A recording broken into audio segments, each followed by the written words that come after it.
UFO encounters have a way of capturing our imagination, especially when they happen in the most unexpected places. Tonight, we're diving into some of the most intriguing alien sightings across the United States, stories that whisper of the unexplained. Take the Chicago O'Hare International Airport incident on November 7, 2006, a moment that would forever change how airport workers viewed the skies above.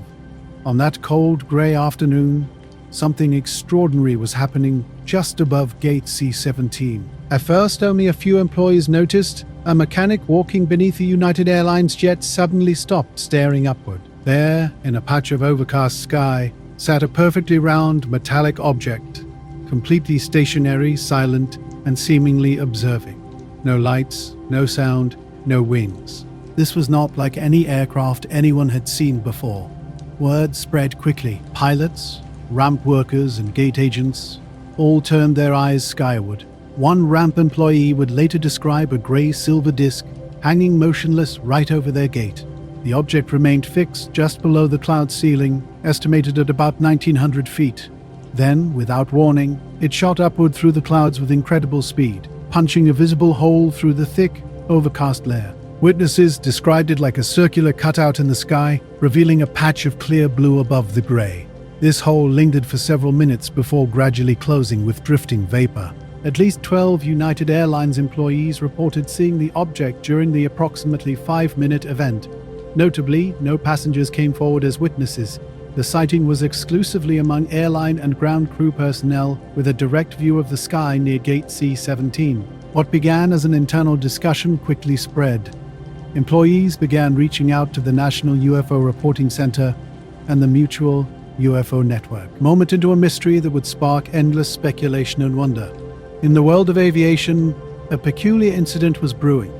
Aviation professionals had witnessed something unusual, sparking immediate curiosity and concern. United Airlines employees, trained observers who spent their careers tracking aircraft and following strict protocols, reported a strange sighting that defied conventional explanation. John Hilovich, a transportation reporter for the Chicago Tribune, learned about the event through a source at United Airlines. 2 months after the initial incident, he published a detailed article that sent waves through national media. The report was carefully constructed, quoting multiple anonymous witnesses and highlighting the apparent reluctance of official agencies to investigate. "These aren't people making things up," Hilovich told CNN. "They're credible and consistent in their accounts." An internal safety report from a United Airlines manager documented the event shortly after it occurred. Employees were instructed to maintain silence about the sighting, and a pilot who witnessed the object from the cockpit was prohibited from speaking publicly but later confirmed the details anonymously. The FAA's initial response was dismissive. Spokesperson Elizabeth Isham Corey stated that no unusual objects had been recorded and no radar confirmation existed. However, persistent investigative journalism, particularly by Leslie Keane, eventually forced the agency to release air traffic recordings and internal communications. While official radar logs showed no anomalies, email exchanges between United and FAA officials told a different story. An internal FAA email from November 8 described a spinning disc-shaped object approximately 700 feet above a gate, silent and capable of vertical high-speed movement. Some officials responded with nervous humor, with one manager joking about needing an alien ID badge. The incident stood out because of the witnesses' credibility. These were not amateur UFO enthusiasts, but professional aviation workers in one of the most regulated environments, trained to observe and report with precision. Their consistent and serious accounts made the event particularly intriguing to many. The FAA maintained a steadfast position. No radar evidence meant no investigation. They attributed the event to a hole punch cloud, a meteorological phenomenon where ice crystals create a clearing in cloud cover. However, meteorologists familiar with the case quickly challenged this explanation. Typically, a hole punch cloud forms gradually, not suddenly, and usually involves visible ice crystals and light refraction, none of which were present that day. Furthermore, such a cloud doesn't explain the disk that reportedly hovered for several minutes before creating the hole. Skeptics proposed alternative theories: an experimental drone, a misidentified balloon, or an optical illusion. Yet, none of these explanations aligned with the witnesses' descriptions of the object's behavior, shape, or sudden departure. No military or private organization stepped forward to claim responsibility for anything in the area at that time. The sighting gained particular significance in UFO research because it occurred in restricted airspace directly over an international airport, an area under strict monitoring. Any unauthorized object near the terminal should have triggered security protocols, FAA alerts, or a military response. Surprisingly, no such action was taken, and no credible explanation was ever provided. The combination of credible witnesses and the FAA's reluctance to investigate led many to suspect a cover-up or deliberate ignorance. Aviation regulations clearly state that unknown aerial or controlled airspace pose a potential safety threat and must be logged and reviewed. In this instance, agencies dismissed the event without even officially recording the incident. Over time, the O'Hare case has become a frequently cited example of professional witnesses encountering a UFO in broad daylight at a major transportation hub. It has been featured in documentaries, books, and aviation conferences. Decades later, the incident was discussed during public hearings on unidentified aerial phenomena, with pilots and officials using it to highlight the need for improved reporting procedures. To this day, none of the United employees who went on record have altered their accounts. Most avoided further interviews, preferring to let the facts speak for themselves. A few retired employees spoke more openly in later years, with one ramp worker sharing insights under a pseudonym. At O'Hare Airport, travelers now rush past gate C17 with no knowledge of what transpired on a cold afternoon in 2006. Something hovered there, defying known physics, watched silently by a dozen seasoned professionals who have never forgotten what they saw. The circular hole in the clouds, which appeared when the object shot upward, was witnessed by passengers in nearby planes. A United pilot reported it to the tower, bewildered by the symmetrical clearing. Weather data from that day confirmed no natural causes for the sudden cloud cover disruption.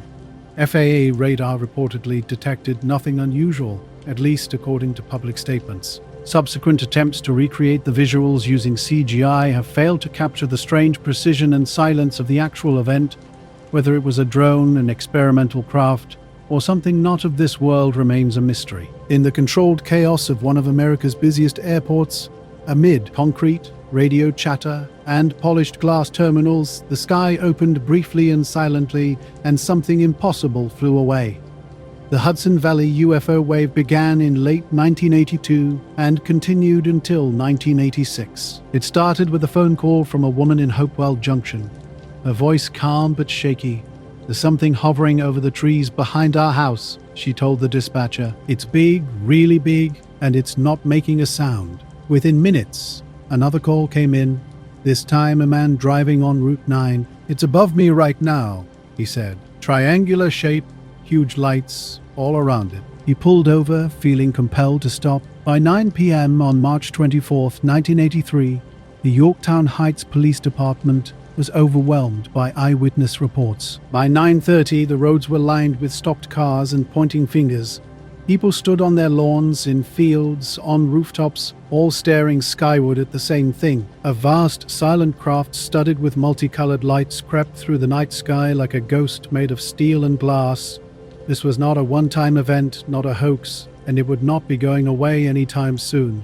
The Hudson Valley UFO wave became a widespread phenomenon, with hundreds of sightings witnessed by thousands of people. The first widely publicized incident took place on New Year's Eve in 1982, when residents of Kent and Brewster, New York, observed something extraordinary in the sky. Witnesses reported a massive boomerang-shaped craft with rows of lights along its underside. The object moved slowly and silently, floating just above the treetops. Some saw it pass directly overhead, while others watched it hover long enough for neighbors to gather and observe together. Local police departments, especially in Putnam and Dutchess counties, were inundated with calls. Throughout 1983 and 1984, the frequency of sightings increased. The descriptions remained remarkable. Consistent, a V-shaped or boomerang-like object with white and multicolored lights, sometimes blinking or rotating. Always silent, it would sometimes hover for minutes before accelerating rapidly and vanishing. In other instances, it appeared to follow roads or glide along river valleys. On March 24, 1983, over 300 residents across multiple counties claimed to have seen the object. Many described the same pattern: a slow appearance, lingering overhead, then drifting away without a sound. Some estimated its size to be as large as a football field. People stopped their cars, stood on hoods, and pointed in disbelief. The witnesses included a diverse group of professionals: engineers, scientists, and pilots. A local air traffic controller, speaking anonymously, admitted watching the object through binoculars from a tower window and being unable to identify it as any known aircraft. It did not appear on radar. A CBS News crew arrived in April 1983 to interview witnesses. Their broadcast featured multiple first-hand accounts, including one from a retired commercial airline pilot who insisted the object was unlike anything he had ever seen. He emphasized its ability to move in complete silence and hover motionlessly, traits unknown in fixed-wing aircraft. Photographs began to emerge, though many were inconclusive. A few long-exposure images captured light patterns consistent with a large craft, adding to the mysterious nature of the Hudson Valley UFO wave. One photograph captured by amateur astronomer Andrew Grunwell showed lights moving across the night sky in a consistent curve. This arc suggested a solid object rather than multiple planes. The sightings became a significant local mystery. Law enforcement and UFO researchers took notice. The Mutual UFO Network and the Center for UFO Studies sent teams to investigate. They mapped sighting locations, recorded times and weather conditions, and conducted field interviews. A pattern emerged: clusters of activity occurring every few weeks, mostly on clear nights. Local police officers, initially skeptical, began taking reports seriously. Many officers admitted to personally witnessing the object. One described it as a massive, silent, floating structure resembling a city. The Journal News ran a week-long series in May 1984, publishing interviews with over 50 witnesses. Skeptics pointed to a local ultralight aircraft group, led by Howard Stein, as a potential explanation. Stein's group had reportedly flown formations with colored lights. In later interviews, he claimed many sightings could be attributed to their aerial stunts. However, researchers and witnesses challenged this explanation. Aviation experts noted significant problems with the ultralight theory. These aircraft have limited range, cannot hover safely, and are unable to carry large lighting rigs. They also cannot sustain the silent flight characteristics described by numerous trained observers. Philip Embrough, an aviation expert, interviewed witnesses with extensive military flight experience. These professionals were confident they had observed a single massive object with coordinated lighting, supporting their claims. Air traffic logs from Stewart Air Force Base and Westchester County Airport showed no unusual activity during peak sighting times. FOIA requests to the FAA and NASA revealed no classified or experimental aircraft in the region. By 1985, sightings became less frequent but did not completely stop, leaving the phenomenon largely unexplained. And throughout the 1990s, isolated reports of unusual aerial phenomena continued, maintaining the same fundamental characteristics observed in previous decades. In 1992, a particularly notable sighting near Pine Plains echoed earlier encounters. A mother and her teenage son watched a slow, silent object glide above a rural road. Their detailed drawings of the object perfectly aligned with dozens of similar sketches collected years before. This incident wasn't an isolated event, but part of a broader pattern. Extensive documentation followed. Books, documentaries, and articles comprehensively explored the Hudson Valley wave. Allen Hynek, before his death, carefully reviewed the early reports and considered them among the most credible he had ever encountered. The remarkable consistency, significant number of witnesses, and absence of psychological indicators suggesting mass hysteria led him to believe something genuinely extraordinary had occurred. No official explanation has ever emerged. No experimental craft has been publicly identified that matches the described behavior, and no hoax has been found that could account for the sighting's scale and duration. Today, the Hudson Valley UFO wave stands as one of the most compelling and best documented examples of multi-year UFO activity in modern times. A retired engineer who witnessed the object in 1984 captured the sentiment perfectly in a 2007 interview. "People ask why we didn't get proof," he said. "We did. We all saw it. We didn't need additional evidence. We watched it with our own eyes." After 1986, the sky returned to silence.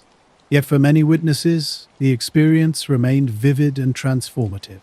The Edwards Air Force Base incident would further complicate this narrative. In October 1965, within the vast silent expanse of the Mojave Desert, something extraordinary occurred at this carefully controlled military installation. The base, surrounded by dry lake beds and dust-swept runways, typically maintained an almost eerie stillness. Nights were characterized by little more than distant wind turbine hums or occasional low-flight rumbles. This was an airspace where control was paramount, where even silence followed strict protocols. Early October 1965 marked a profound disruption. A small, steady, silent light appeared hovering low along the western base perimeter. At first glance, it might have been mistaken for a distant aircraft or weather balloon. However, its movement defied such mundane explanations. The object maintained its position against prevailing winds, its glow subtly shifting from white to amber, as if deliberately adapting to the surrounding darkness. Security personnel at Post 12 were the first to witness this inexplicable phenomenon. The first sighting of an unusual light came from western patrol points just after 9 p.m. Two other posts confirmed the observation within 5 minutes. The object was unlike any conventional aircraft. It held its position in the sky with an eerie precision, suspended over restricted airspace beyond standard flight paths. No pulsing or swaying occurred. Instead, it remained completely stationary. Gradually, the object began to move. Its initial motion was almost imperceptible, sliding laterally with a gliding quality. Suddenly, its movement transformed. Sharp geometric angles replaced the smooth motion, executing turns too precise for known aircraft. No engine noise accompanied these maneuvers, and its trajectory defied wind patterns. At Rogers Dry Lake, multiple witnesses observed the phenomenon. Air traffic controllers stepped outside with binoculars. Maintenance crews near Hangar 3 paused their work, watching intently. The object performed a slow arc above the lakebed, pivoting midair before becoming motionless again. Witnesses described a dark disk with a pale glow emanating from underneath, as if light originated from within the object itself. This prompted an immediate response from George Air Force Base. 2 F-106 Delta Dart interceptors were quickly dispatched, with strict orders, visual confirmation only, no engagement, no radar lock. The pilots made contact swiftly. From their aerial perspective, they saw exactly what ground observers had described: a stable, silently glowing object. One pilot noted a dome-like shape with a metallic outline that seemed to absorb light rather than reflect it. The other sensed the object was monitoring their approach.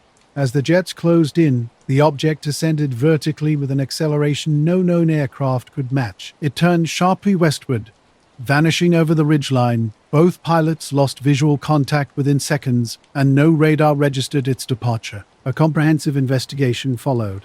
Written statements were collected from tower staff, maintenance crews, ground security, and interceptor pilots. Weather conditions were clear, with light winds and no scheduled military or civilian aircraft in the area.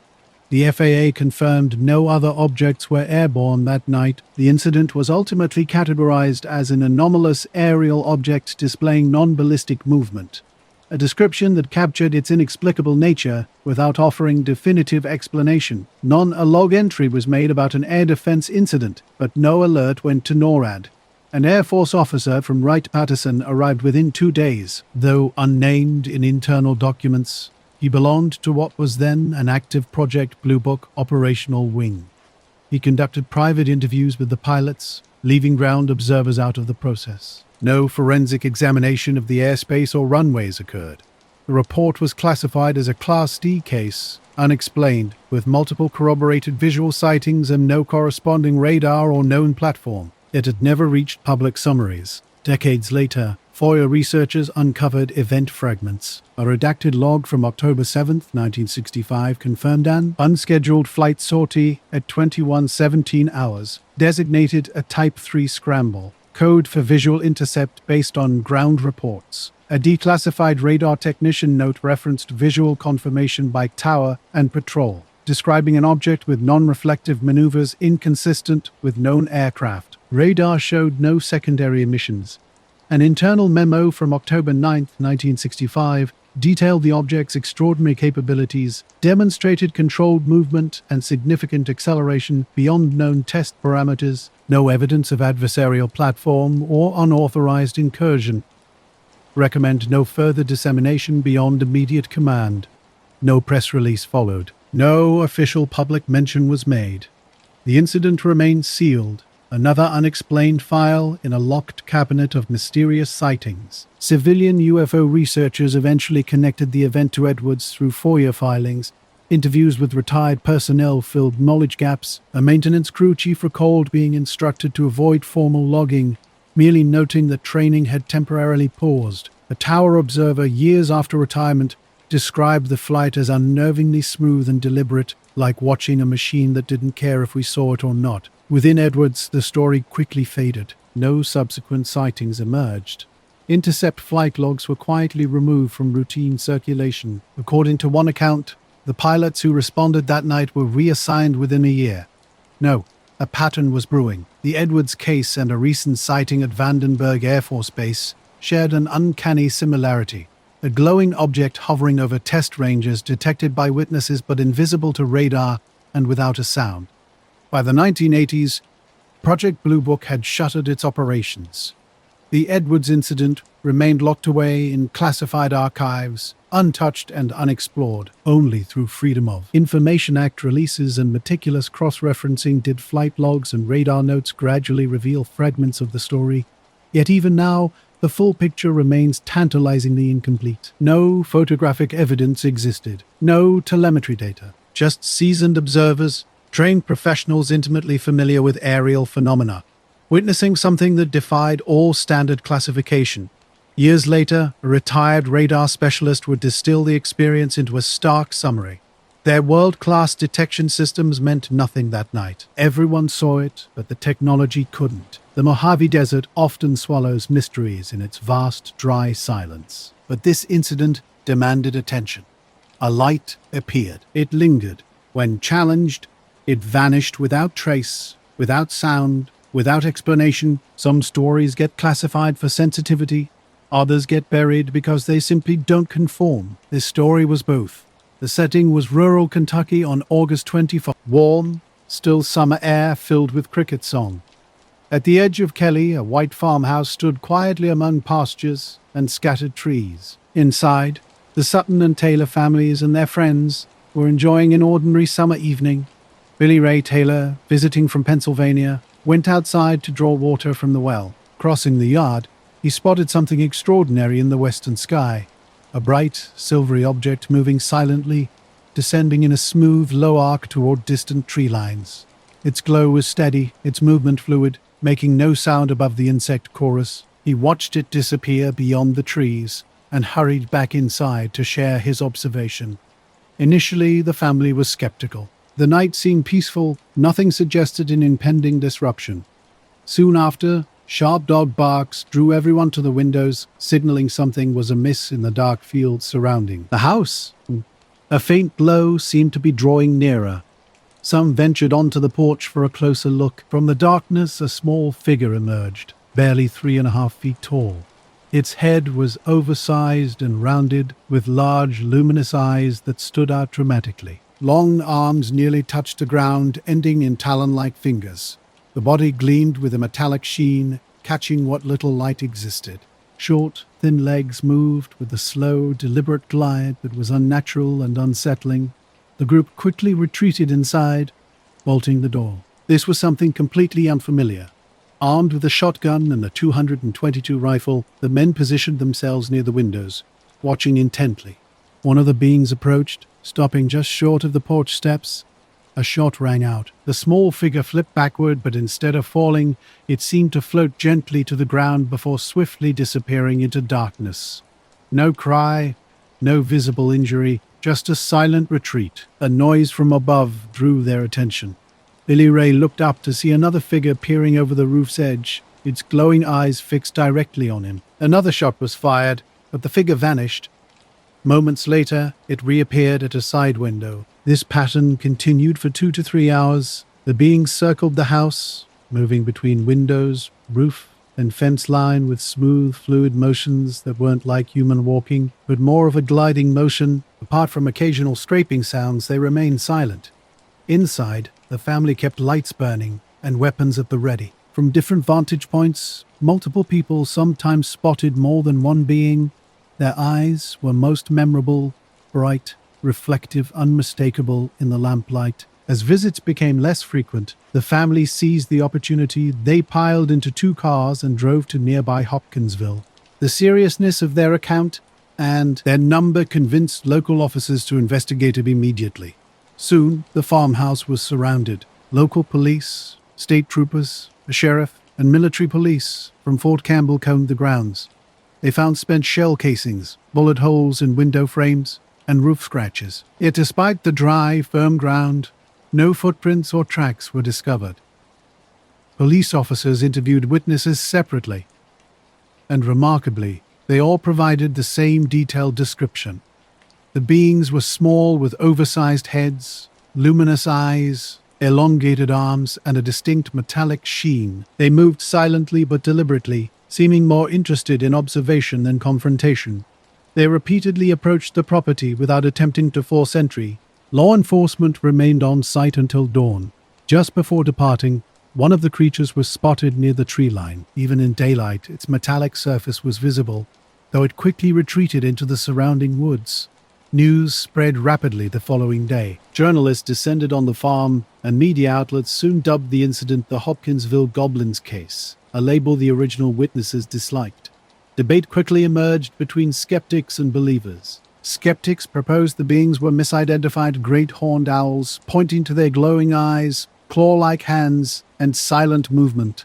Supporters countered that owls couldn't explain the creature's size, metallic appearance, apparent resistance to gunfire, or coordinated movements around the house. Researchers continued studying the case over the years, noting its extraordinary features, multiple witnesses, extended encounter duration, and remarkable description consistency. This was no brief encounter, but a prolonged vantage points, observed simultaneously by several people from different vantage points. Project Blue Book never investigated, as no conventional aircraft was reported. Nevertheless, the incident became one of the most extensively documented close encounters in American UFO history. For the Sutton family, the attention was unwelcome. Neighbors either avoided them or visited out of sheer curiosity. They grew weary of endless questions and strangers hoping to glimpse something extraordinary. Eventually, life returned to normal, though the memory of that night remained. The farmhouse has since been replaced by open ground, with fences and fields transformed, yet the landscape remains quiet. Those who heard the story directly from witnesses noted the accounts never changed. The mystery endures. Small beings with luminous eyes and metallic skin, moving with quiet precision around a rural Kentucky farmhouse. Their purpose unknown. Perhaps mere curiosity drove them, or whatever Billy Ray saw descending behind the trees brought them. They departed without causing significant harm, leaving only a few scratches and bullet holes, a restraint that only deepened the enigma. The Kelly-Hopkinsville encounter continues to intrigue researchers and enthusiasts to this day. Not the Morristown UFO wave is remembered as much for its witnesses as for the mysterious phenomena itself. A group of ordinary people shared consistent accounts that would captivate an entire region. On January 5, 2009, an otherwise quiet evening in Morristown, New Jersey, something extraordinary unfolded. Commuters returning home through streets, still decorated with holiday lights, suddenly encountered an unexplained aerial display. Just after 8 p.m., reports began flooding in about strange lights in the sky. Witnesses described glowing red orbs that floated silently, initially unmoving, and then drifting in what seemed to be an intelligent formation. Some observers insisted the lights moved against the wind, while others noted they formed a distinct V-shape. One woman was adamant that the lights were too perfect to be balloons. The incident quickly escalated. Police departments, news outlets, and even the Federal Aviation Administration were inundated with inquiries. Cell phone videos emerged, and a local pilot reportedly witnessed the inexplicable lights. A wave of mystery spread across the northeastern corridor. But this was just the beginning. The lights returned on January 26th, February 7th, and February 17th, each time appearing over different neighborhoods and drawing crowds of bewildered residents. Witnesses consistently described glowing spheres hovering high above the town, sometimes moving in straight lines, other times forming geometric patterns before vanishing. One mother, who witnessed the February 7th event, said, They weren't like anything I've ever seen. They didn't blink. They didn't move like planes. They just floated together, almost like they were watching us. Local television coverage amplified the story, eventually reaching national audiences. Amateur UFO groups launched investigations, while skeptics suggested conventional explanations like aircraft or weather balloons. Each new appearance only deepened the mystery. Then came the unexpected twist. In early March 2009, two men, Joe Rudy and Chris Russo, self-proclaimed skeptics and science educators, stepped forward and claimed responsibility for the lights, bringing the entire phenomenon to a dramatic conclusion. In early 2009, two men named Rudy and Russo claimed responsibility for a series of mysterious nighttime sightings over Morristown's Savewood Monument. They described an elaborate hoax designed to test public and media reactions. Their method involved attaching flares to helium balloons, carefully launching them from specific locations at predetermined times. Their video evidence showed backyard balloon preparations, launch sequences, and the distinctive orange glow of flaring. Local police conducted a brief investigation and ultimately charged the pair with disorderly conduct for launching materials into controlled airspace. However, the story quickly became more complicated. FAA radar logs from nearby Newark International Airport revealed anomalous activity on the exact dates of the sightings, January 5th and February 7th. Air traffic controllers could not confirm any approved balloon or aircraft launches during those periods. Witness testimonies further complicated the narrative. Multiple observers reported light behaviors inconsistent with typical flare characteristics. An off-duty commercial pilot, driving with his family, described lights that moved with unexpected intelligence, maintaining altitude, hovering, and circling in ways impossible for standard balloon configurations. Independent researchers conducted detailed video analysis in late 2009, comparing the public sighting footage with controlled balloon flare test launches. While some visual elements aligned, critical differences emerged. The light's duration, positional stability, and synchronized movements suggested a phenomenon more complex than a simple hoax. The revelation divided public opinion. Some accepted Rudy and Russo's confession as a complete explanation, while others remained skeptical. The incident highlighted the challenges of definitively explaining unusual aerial phenomena and the gaps between eyewitness accounts and official explanations.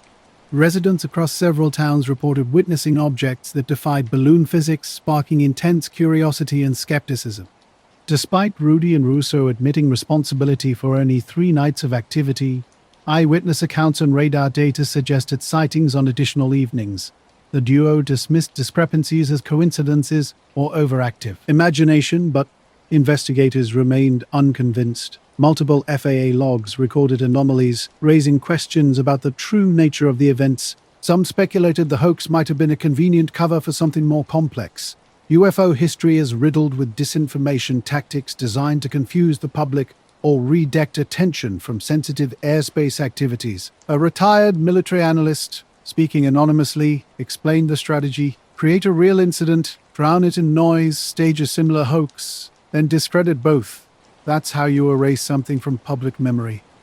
The Morristown case became a textbook example of dual-layer events where unknown aerial activities are cloaked beneath artificial narratives. A 2012 documentary, The Morristown Lights, explored the incident by interviewing residents, aviation experts, meteorologists, and even Rudy and Russo themselves. While the filmmakers acknowledged the prank, they left room for alternative explanations. Rudy and Russo largely vanished from public view after the documentary's release. Years later, one of them briefly posted online, admitting the situation had spiraled beyond their initial intentions. Some residents remained steadfast in their convictions. A retired school teacher, in her 80s, recalls the January 5th event with unwavering certainty. They came. I don't care what those boys say. I saw something in the sky that wasn't from here. The question ultimately remains, if not all sightings were hoaxes, what did people actually see? Consensus continues to evade investigators, leaving the Morristown incident shrouded in mystery. The Morristown UFO wave reveals more about human nature than the mysterious lights themselves. Its true power lay in how quickly public imagination can be accepted or dismissed. Truth becomes fragile when obscured by hoaxes and sensational headlines. The Redlands case from 1992 tells a different story, one of unexplained phenomena and physical evidence. Frank Ramirez, a fourth-generation farmer in the California citrus belt, experienced something extraordinary that August night.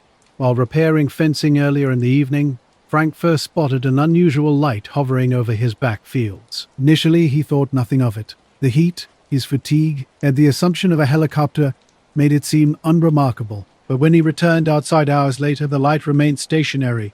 As midnight approached, Frank stepped out of his modest home to investigate. His normally brave dog refused to leave the porch, an unusual behavior that heightened his sense of unease. Squinting toward the distant crop rows, he observed a bright, low-hanging light that was decidedly not a star or plane. The light pulsed with an almost living quality, moving in ways no aircraft could.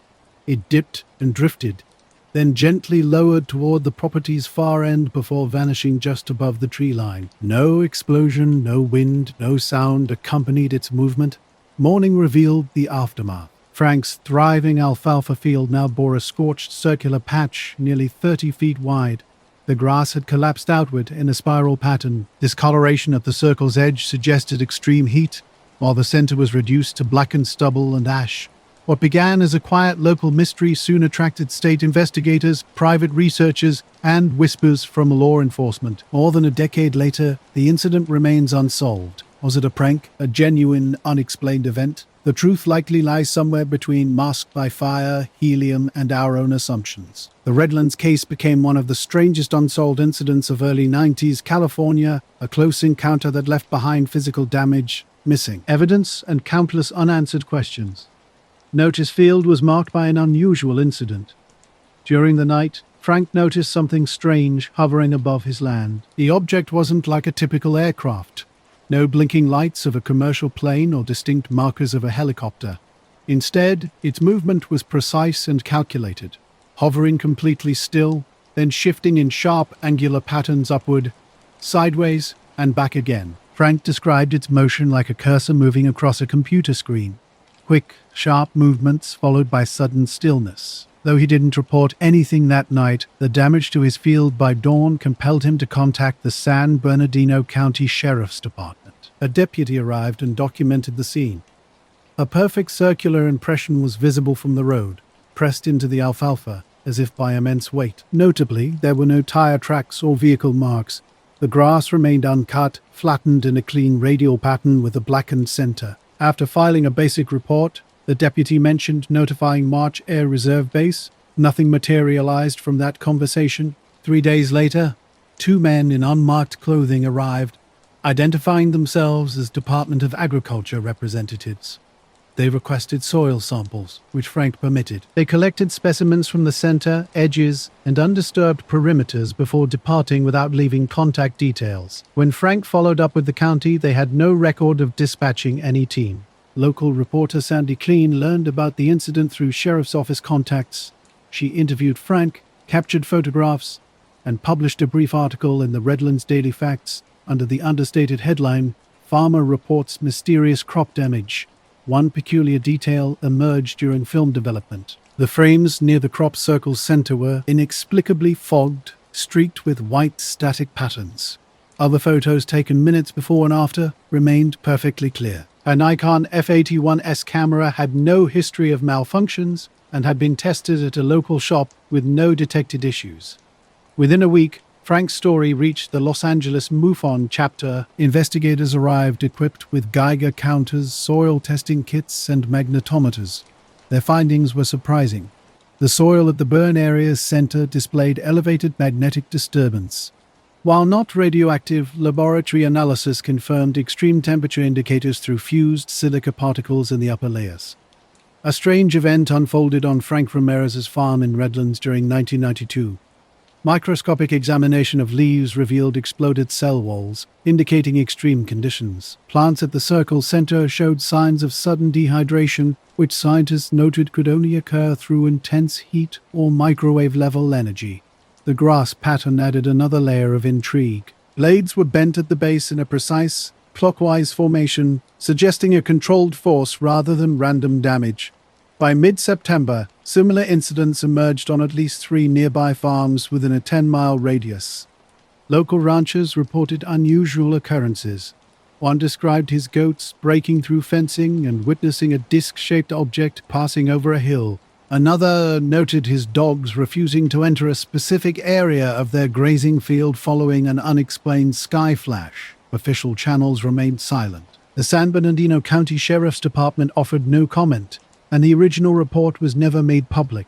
Freedom of Information Act requests were denied due to incomplete records. March Air Reserve Base confirmed no low-altitude military exercises in the area during that time.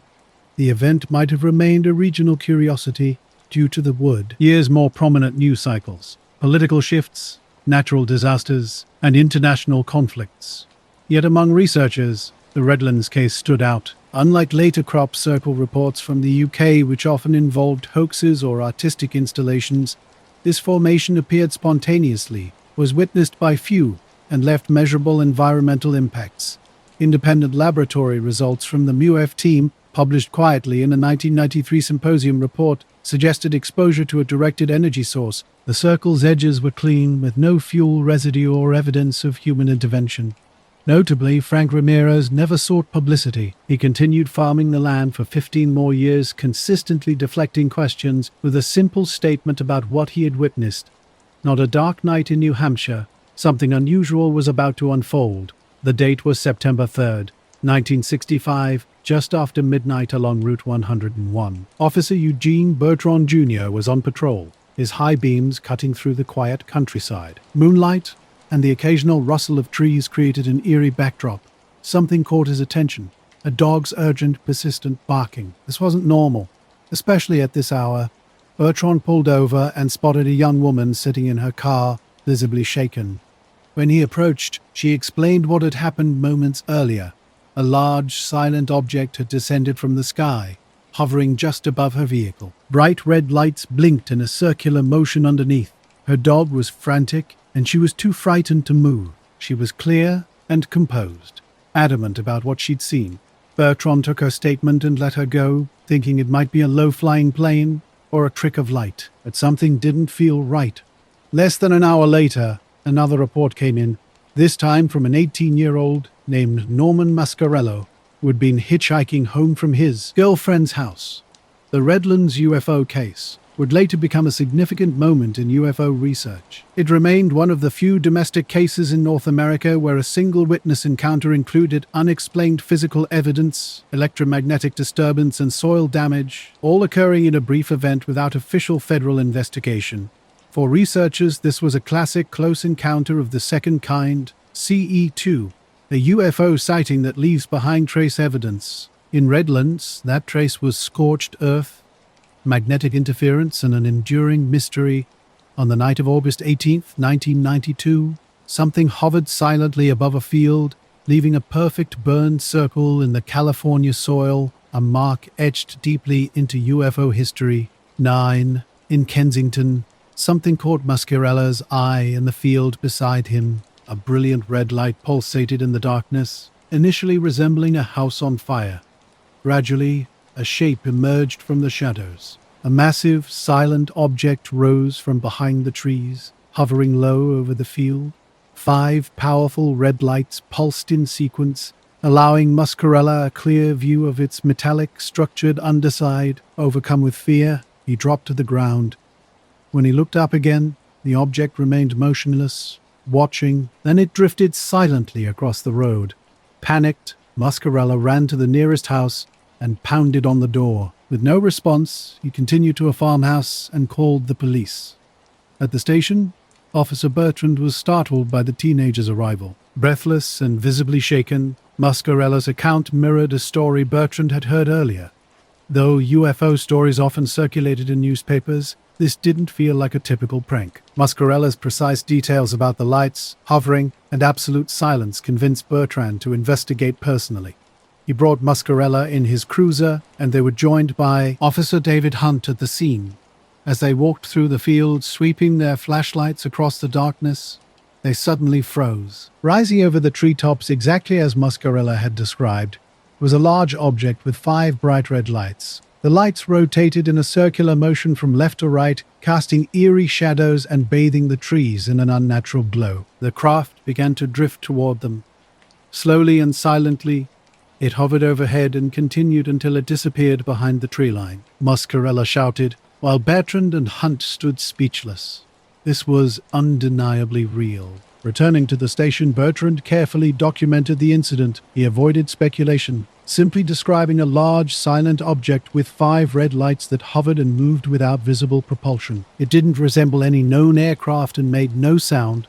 Word spread rapidly. Within hours, Pete's Air Force Base dispatched investigators to interview the witnesses, marking the beginning of an extraordinary investigation. Military officials initially reported the sightings as a formation of B-47 bombers flying in a standard pattern, but Bertrand, Hunt, and Muscarella firmly rejected this explanation. Bertrand, a trained observer and veteran, was adamant it couldn't have been planes. There was no sound, no vibration, and planes don't hover silently while flashing red lights in a rotating pattern. He went on record with his disagreement, as did Hunt and Muscarella. The Air Force then shifted its explanation to temperature inversion, suggesting stars or planets were being misidentified. This only frustrated the witnesses more. What they saw wasn't stars or a misidentified celestial object. It was a craft, solid, with a structured form and deliberate movement. Civilian UFO researchers, including the National Investigations Committee on Aerial Phenomena, NICAP, took notice. They launched an independent inquiry, uncovering additional witnesses who had seen similar objects in the area that night and in preceding days. Residents around the exit reported extraordinary sightings, glowing lights in the sky, objects hovering low over power lines, and silent discs moving unlike any known aircraft. Some even filed reports of close encounters, lights peering into windows, panicked animals, and stalling vehicles. The Air Force maintained its stance of misidentification, but the case refused to fade. What set this incident apart was the credibility of its witnesses, 2 trained police officers and a civilian teenager, all providing independent yet consistent accounts. There was no exaggeration, no fame-seeking, just an unexplained and unforgettable encounter. In 1966, the case gained significant attention, being referenced in congressional hearings on UFOs. It became a centerpiece of civilian pressure urging the government to take such sightings more seriously. The Condon Committee, a scientific panel assigned by the U.S. Air Force to study UFO reports, briefly mentioned the incident in its final report. Though without a conclusive finding, years later, Bertrand and Hunt remained unwavering. Neither ever changed a word of their testimony or offered alternative theories. "I'll never forget what I saw, and I know what I saw was real," Bertrand once stated. The field where the sighting occurred still exists just off Route 150. Surrounded by woods, locals know the story, with some claiming they've seen things themselves. The night of October 26, 2002, in Harwinton, Connecticut, would become a pivotal moment in UFO history. Not because of dramatic alien encounters, but due to the straightforward accounts of 3 credible witnesses. What started as a routine evening quickly turned extraordinary. Teenagers Ashley R. and her cousin Daniel were walking their dog near North Road around 9:30 p.m. when they spotted something unusual. 3 glowing spheres hovered silently above the trees, arranged in a perfect triangle. "I wasn't flying, it was waiting, watching," Daniel would later recount. Nearby, Farmer Greg Whitman experienced his own strange encounter. As he locked his shed, his floodlights suddenly blinked and then went dark. When he turned around, 3 white lights hung motionless just above the tree line. Shortly after, a desperate 911 call crackled through the night. "It's above my car. I can't move. It's just hovering." "I swear to God something's out here," the caller said, their voice barely holding together. The call abruptly cut off. Officer Robert LaRusso was quickly dispatched. Within 5 minutes, he was heading west toward Route 118, unaware that this night would forever alter his career and become part of one of Connecticut's most documented UFO events. What made this incident remarkable was its simplicity. 3 unrelated witnesses saw something they couldn't explain. Bright white orbs with pulsing blue centers defied all logical explanation. They hovered without sound, leaving behind more questions than any official investigation could answer. Multiple sightings painted a chilling picture. Something not of this world had come impossibly close. The witnesses never claimed to know exactly what they saw. They simply stated that something was there, unexplained, silent, and undeniably present. The Harwinton nightlights remain a testament to the unexplained, a moment when the ordinary became extraordinary, challenging everything we thought we understood about our world. Not. Why Man watched for nearly a full minute as lights began to rotate in formation and rise vertically at a speed he described as impossible. At 9:52 p.m., Officer LaRusso arrived near South Road and stepped out of his car, his sight aligned with other reports. 3 brilliant lights in a triangle, utterly still. His leaked official report described the objects as silent, luminous, and showing no visible propulsion. He radioed in. The dispatch tape captured his urgent voice. "Dispatch, this is Unit 3. I've got eyes on 3 unidentified lights over South Ridge. Stationary, no noise. This is no aircraft. Repeat, this is no aircraft." Without warning, the lights shifted, pivoting as if on an axis and launching straight upward at a speed too fast for the human eye to track. By the time LaRusso turned to look again, the sky was empty, but the night's events were far from over. Mike Donnelly and Sarah Weiss, running the trail at Harrington Golf Club, were suddenly engulfed in blue-white light. Weiss reported nausea and shortness of breath. Donnelly, a former U.S. Army medic, claimed his ears rang for nearly an hour, and his skin showed minor reddening like a sunburn on the side exposed to the light. A digital watch stopped completely at 9:58 p.m. Then came the driver's call from Route 118 that triggered the emergency response. His vehicle had stalled under a bright hovering light. Moments after calling 9:10, the light vanished and the car restarted itself. Over the next 48 hours, Harwinton PD received more than a dozen independent calls about strange aerial phenomena. Every single report described the same triangle-shaped pattern of lights, the eerie blue glow, and the lack of any sound. The Mutual UFO Network dispatched an investigation team within days. They gathered soil samples, recorded witness testimonies, and discovered scorched tree bark in the original sighting zone. More strangely, several trees showed signs of chemical alteration in the leaves and bark, as if exposed to intense heat or radiation. A retired electrical engineer from Harwinton requesting anonymity submitted a personal measurement log showing a power fluctuation across his home grid at 10:01 p.m. coinciding precisely with the Route 118 incident. Further investigation unearthed a quietly buried internal memo from the Connecticut Light and Power Company, showing 2 unexplained power surges. Not at 9:43 p.m., the other at 10:23 p.m., the other at 10:22 p.m. No scheduled maintenance or storm-related causes were initially identified. The FAA claimed no radar irregularities, but this assertion was challenged by an anonymous air traffic technician from nearby Bradley International Airport who reported a brief radar anomaly. Officer LaRusso's dashcam footage, which mysteriously disappeared after routine maintenance, added another layer of intrigue. LaRusso eventually left the department, but when contacted by researchers a year later, he cryptically stated, "I know what I saw. So does my department." Other witnesses remained steadfast in their accounts. Ashley, a teenager who first witnessed the lights, became a nurse and only revisited the story when investigators approached her in 2010. "It stayed with me," she said. "People laugh when you say UFO, but if they'd been standing next to me that night, they wouldn't be laughing." Unlike many UFO cases marred by inconsistencies, the Harwinton nightlights stood out for their coherence, timing, and trace evidence. The lack of any natural or military explanation lent credibility to those who believed something extraordinary occurred. To this day, the police report remains sealed, the dashcam tape unrecovered, and the sightings unexplained. On quiet fall nights, Harwinton residents still cast occasional glances skyward, not seeking entertainment but wondering if the mysterious lights might return, a subtle reminder of an unexplained encounter that touched a handful of people in this small Connecticut town. The story echoes other unexplained encounters like the Portage County Police chase of April 17, 1966 in Ohio, another incident that left more questions than answers. The quiet patrol shift of 2 officers transformed into an extraordinary pursuit that would etch itself into UFO folklore. What began as a routine night quickly spiraled into a bizarre 85-mile chase crossing state lines from Ohio into Pennsylvania. Officers Sparks and Neff first spotted the object, a massive metallic oval with a domed top, bathed in an intense glow. It hovered silently above the tree line, roughly 100 feet high, emitting no sound or smoke.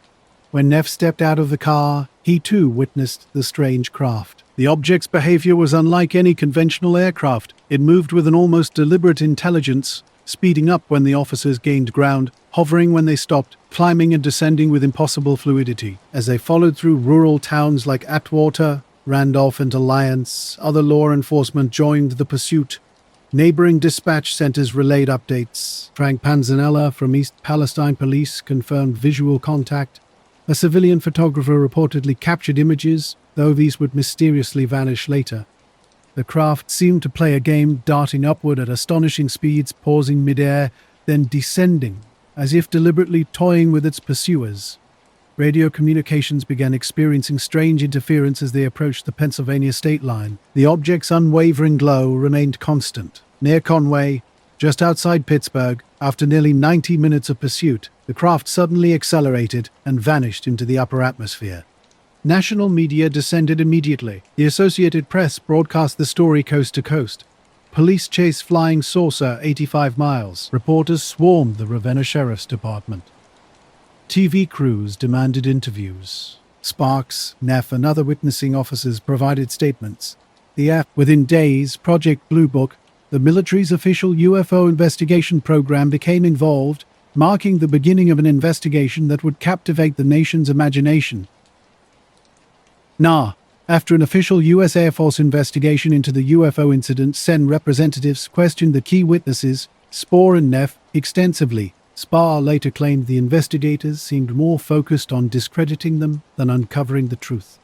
The Blue Book explanation reduced the event to a satellite or possibly Venus. However, this explanation failed to satisfy those who were present that night. The reasons were clear. Venus doesn't hover above trees, fly at low altitude across state lines matching a police cruiser's speed, ascend to supersonic velocity and vanish, or cast bright white beams illuminating an entire forest. As Spohr publicly challenged a Blue Book summary, calling it laughable, personal consequences quickly mounted, his life unraveled, he became reclusive, struggled with paranoia, and eventually divorced. The ridicule and pressure drove both Spohr and Neff into silence. Other officers were instructed not to discuss the event, and within months the entire incident disappeared beneath waves of denial. Decades later, independent researchers revisited the case, stunned by its documentation. Radio logs, visual confirmations from multiple jurisdictions, and consistent witness statements all corroborated the same sequence of events. Journalist James Mosley interviewed Spohr years afterward, finding him emotionally disturbed. Spohr's words were haunting. "I ruined my life. All I did was see something I couldn't explain." Over time, the Portage County chase became a staple in UFO literature, recognized as one of the best documented law enforcement encounters in the modern UFO era. Skeptics continued suggesting Spohr and Neff were mistaken, possibly fooled by atmospheric phenomena or an unusual aircraft, yet they never retracted their story. For years, other officers in the region privately admitted seeing strange lights over rural Ohio and Pennsylvania. Some referenced the Portage County case with hushed reverence, as if it marked a boundary between routine police work and something inexplicably mysterious. The case even inspired a scene in Steven Spielberg's Close Encounters of the Third Kind, extending its cultural impact beyond mere investigative records. One of the most enduring mysteries in American UFO history began with a calm radio transmission. "Dispatch, I've been hit. I don't know what it was." The words came from Deputy Val Johnson, a Marshall County Sheriff's deputy, during a routine patrol on August 27, 1979, along a quiet highway in northern Minnesota's Red River Valley. Dale Spohr's encounter with the unknown, like Johnson's incident, would become a compelling piece of UFO history. Both stories share a thread of credible law enforcement witnesses pursuing something extraordinary and unexplained.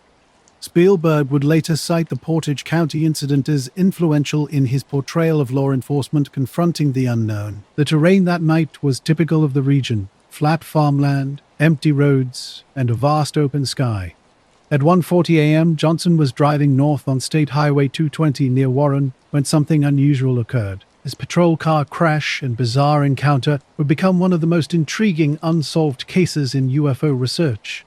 Fragments of Blue Book files and FOIA requests have yielded partial insights into such encounters. In Spohr's case, Official documents consistently describe the officers involved as calm, competent, and well-respected in their departments. Notably, nowhere in these files was there evidence suggesting hallucination or fabrication. What do you do when the impossible flies just ahead of you, taunting your pursuit? For these officers, the answer was to follow and document, despite potential ridicule. The object was never definitively identified, not a plane, not Venus, not a weather balloon, and not acknowledged by any official agency. Johnson's radio call lasted only seconds but opened a significant investigation, recorded injuries, physical damage to his vehicle, halted electronics, and his unwavering account stood as testament to an extraordinary experience.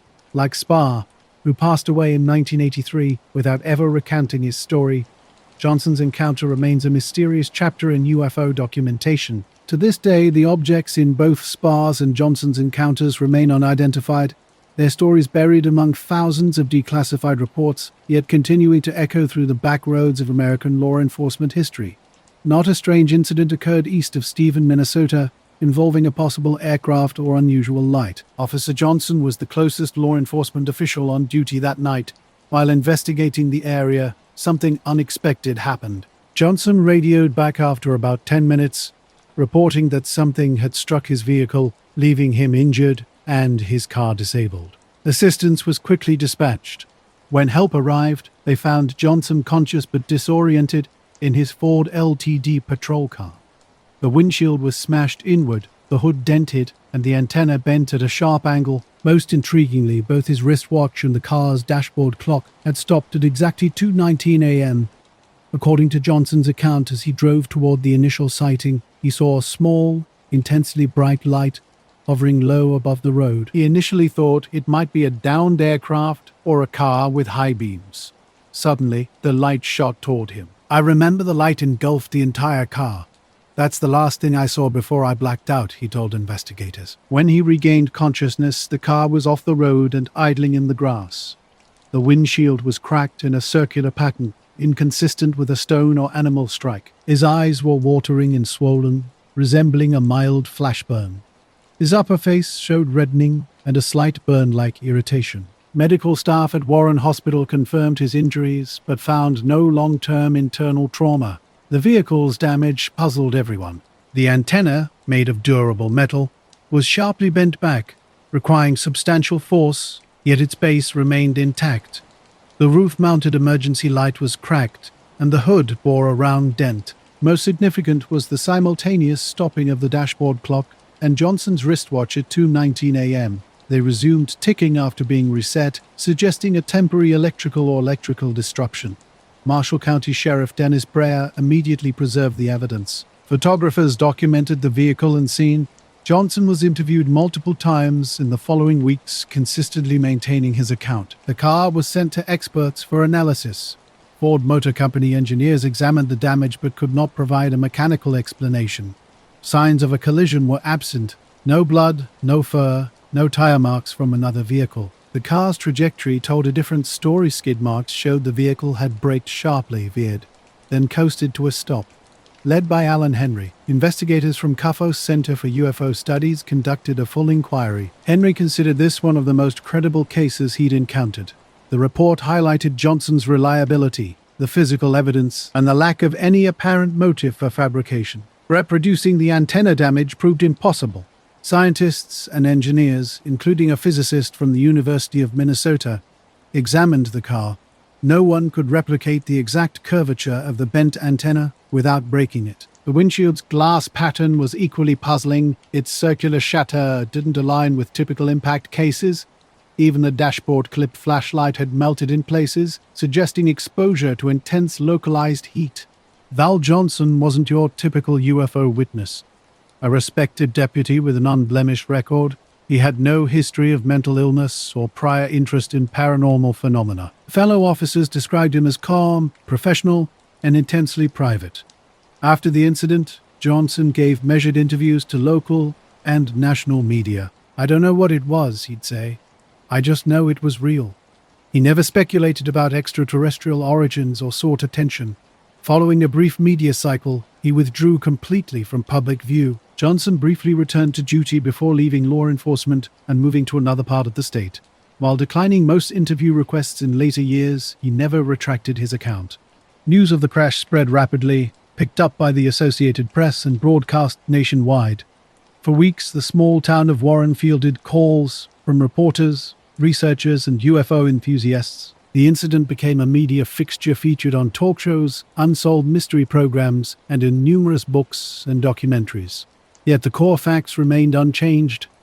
Val Johnson was alone on a flat stretch of road. A bright light appeared, accelerated toward him, and he blacked out.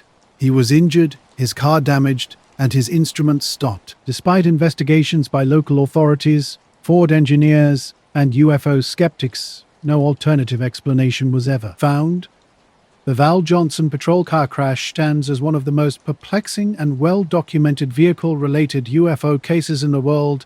Multiple investigative reports and a trained law enforcement officer's experience point to an extraordinary event, yet definitive explanations remain elusive. Several alternative theories emerged to explain the incident. Some skeptics suggested Johnson might have fallen asleep or experienced a microsleep episode that caused him to veer off the road. However, these hypotheses failed to account for the uniform impact damage, electromagnetic clock interruption, and bent antenna. Other proposed explanations included ball lightning, meteors, or a nearby transformer explosion. Yet none of these theories fully addressed the timeline, injuries, and mechanical anomalies associated with the case. Remarkably, even prominent UFO skeptics acknowledged the difficulty in debunking this particular incident. Philip Klass, known for his aggressive critiques of UFO reports, notably remained silent about the Johnson case, a fact some researchers interpret as a quiet acknowledgement of its complexity. Today, the patrol car is preserved at the Marshall County Historical Society Museum in Warren, Minnesota, drawing thousands of visitors annually. It remains in the exact condition following the crash, with its dented hood, bent antenna, and cracked windshield. The dashboard clock remains frozen at 2:19 a.m. A 2015 Minnesota Public Radio feature revisited the case, interviewing surviving officers and townspeople. The consensus remained consistent. Something unexplained happened that night. Decades later, local residents still recall the buzz that gripped their community. Retired Sheriff Breyer once stated in an interview, "We were never able to explain it, and Val was not the type to make something like this up." While no photos of the object exist, no radar confirmation was obtained, and no corroborating witnesses emerged, the physical evidence remains compelling. The car, the frozen clock, and the credible account of a man who witnessed something inexplicable continue to intrigue researchers and the public alike. There are no definitive answers, only an enduring mystery that speaks to the complexity of unexplained phenomena. The Val Johnson incident remains a testament to the limits of our understanding, inviting continued speculation and investigation.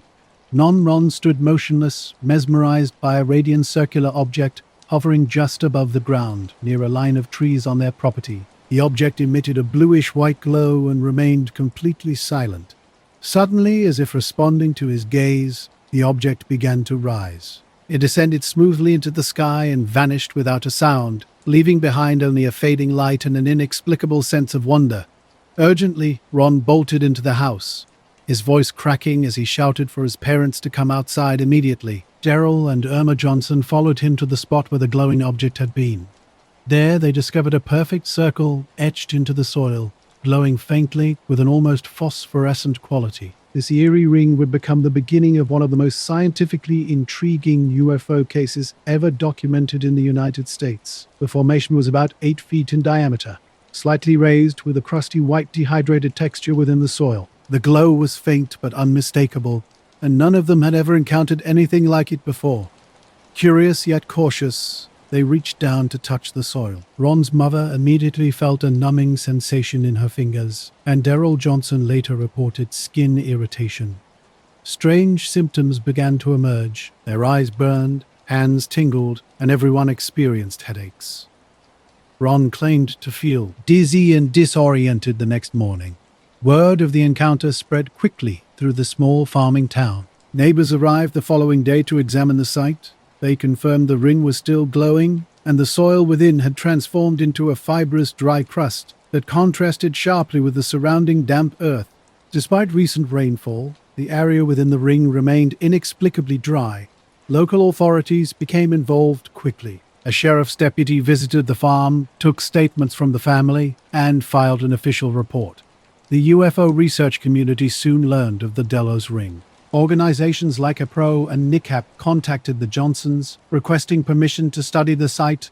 Within a week, investigators arrived, collecting soil samples, photographs, and eyewitness statements. The mysterious incident had captured the attention of both local residents and UFO researchers, marking the beginning of an extraordinary investigation. Ted Phillips, a respected physical evidence specialist who had examined hundreds of landing sites worldwide, was drawn to the peculiar Delos case. The investigation revealed several extraordinary details that would puzzle scientists for years. The most striking element was a mysterious ring that remained visible for months and was still faintly detectable more than 2 years after the initial event. Researchers sent soil samples from the site to multiple laboratories for analysis. Their findings were remarkable. The samples contained unusual levels of hydrophobic compounds that repel water. Even after heavy rainfall, the soil within the ring stayed completely dry. Researchers proposed various theories about this phenomenon, suggesting it might result from high concentrations of organic material or extreme heat exposure. However, no known agricultural or meteorological process could explain the ring's unique properties. The physical effects on humans were equally intriguing. Several researchers who touched the soil later experienced numbness and tingling in their hands.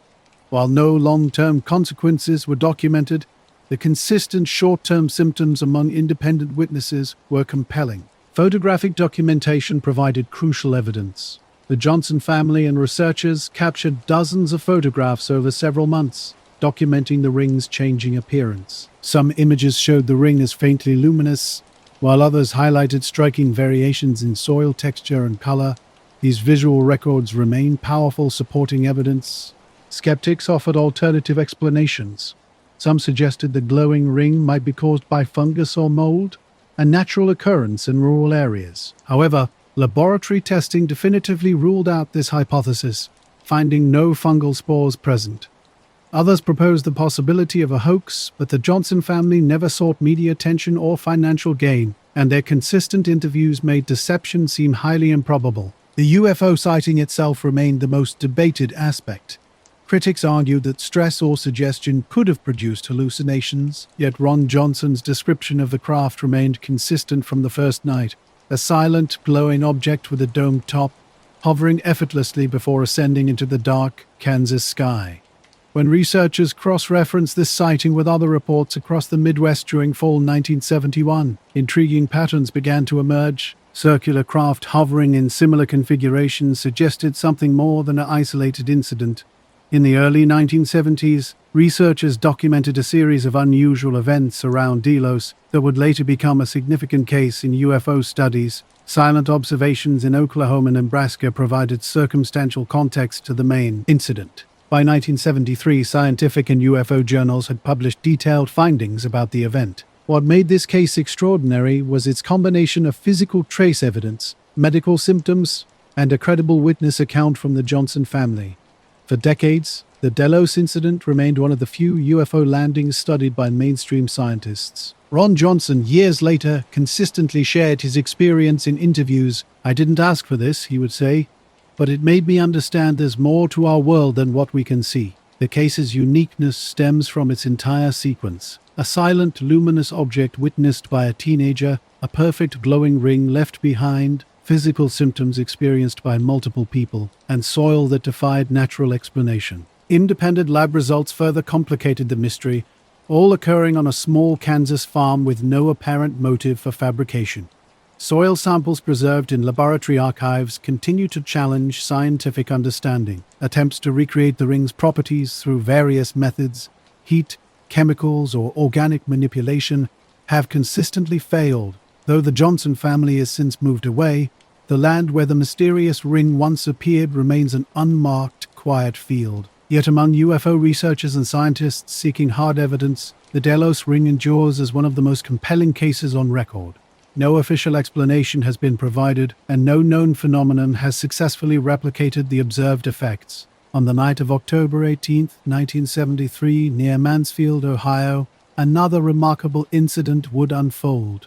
The sky above northern Ohio was crystal clear, stars scattered like powdered sugar over black velvet. In a U.S. Army Reserve UH-1 Huey helicopter, Captain Lawrence Coyne monitored his instruments. Green dials glowed steadily as the dark countryside silently passed. Below, just after 10:30 p.m., the crew was on a routine flight from Columbus to Cleveland. Specialist John Healy watched the radio, while Sergeant Robert Yanisk sat as co-pilot beside Coyne.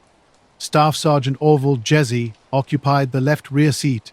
No, at 2,500 feet above the ground, the helicopter cruised steadily through military-controlled airspace. Suddenly, everything changed. Yannick spotted a red light to the west, moving rapidly toward them. "Aircraft at 10 o'clock, he called out. Coyne glanced up, anticipating a routine navigation beacon from a fixed-wing plane. But this wasn't behaving like any aircraft they knew. Within seconds, the red light shifted trajectory and began a sharp descent toward the Huey. Coyne took the controls, initiating a dive to avoid a mid-air collision and dropping the helicopter from 2,500 to 1,700 feet in under 30 seconds. The object mirrored their movements, altering course and staying locked above. Then it stopped.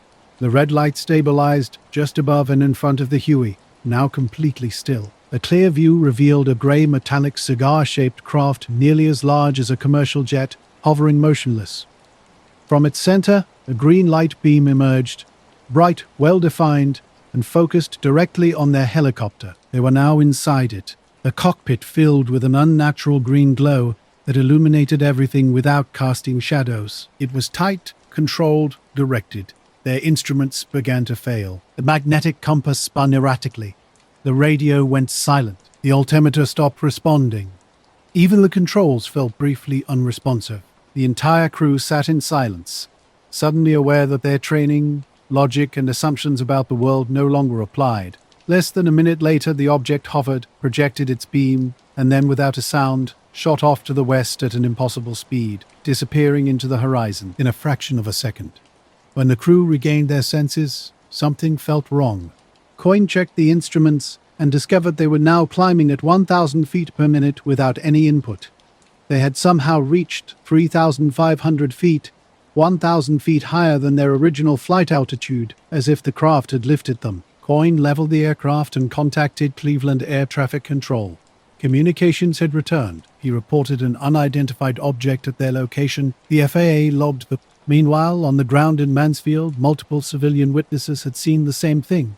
Now a driving mother with 4 children reported an unusual object with red and green lights crossing the road above her vehicle before shooting into the sky. An on-duty police officer also witnessed a strange light hovering near the treetops, adding credibility to the account. At the airfield, the crew landed safely and promptly filed an official report with their commanding officers. The military did not dismiss their claims. Instead, military intelligence conducted a thorough debriefing of the personnel involved. Both the FAA and NADA conducted quiet investigations, yet no official explanation was ever provided. What makes this incident extraordinary goes beyond visual confirmation or electromagnetic interference. The true significance lies in the witnesses themselves. These weren't amateur enthusiasts or civilians, but trained military pilots responsible for operating complex multi-ton aircraft. Each had years of experience identifying aerial threats, and their accounts remained consistent throughout subsequent investigations. Captain Coit, who received the National Enquirer's Blue Ribbon Panel Award for UFO reporting, maintained his account until his death in 2011. Vetted by scientists and military officers, not journalists, he described the event soberly and professionally. He never sought fame or financial gain, simply sharing an inexplicable experience. A decade after the incident, the United Nations invited Coit to speak at a panel on unexplained aerial phenomena. He calmly recounted the details of that October night, describing the object, its beam, and how the helicopter mysteriously ascended without pilot input. His calm, professional demeanor lent the topic a legitimacy rarely seen in such cases. Investigators found no known aircraft operating in the area that could explain the event. No military exercises, confirmed radar traffic, or weather anomalies could account for the occurrence. The FAA verified the flight path and altitude gain. while electromagnetic interference matching the compass failure had no conventional source. Skeptics proposed theories, perhaps a meteor or a refueling plane. However, meteors don't hover or emit green light beams. Refueling aircraft cannot stop and hover silently or lift another craft without direct contact. The vertical ascent, loss of control systems, and the beam's physical behavior remained unexplained.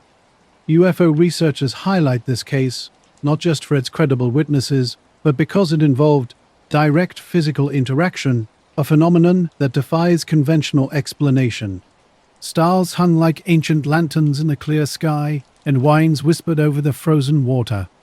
On November 23, 1953, radar operators at the U.S. Air Force's 753 Aircraft Control and Warning Squadron in Truax Field, Madison, Wisconsin, were conducting routine airspace sweeps when an unexpected blip appeared. Silent and unidentified, it was heading south over the Canadian border near Sioux Locks at 6:22 p.m., with no transponder, radio contact, or flight plan.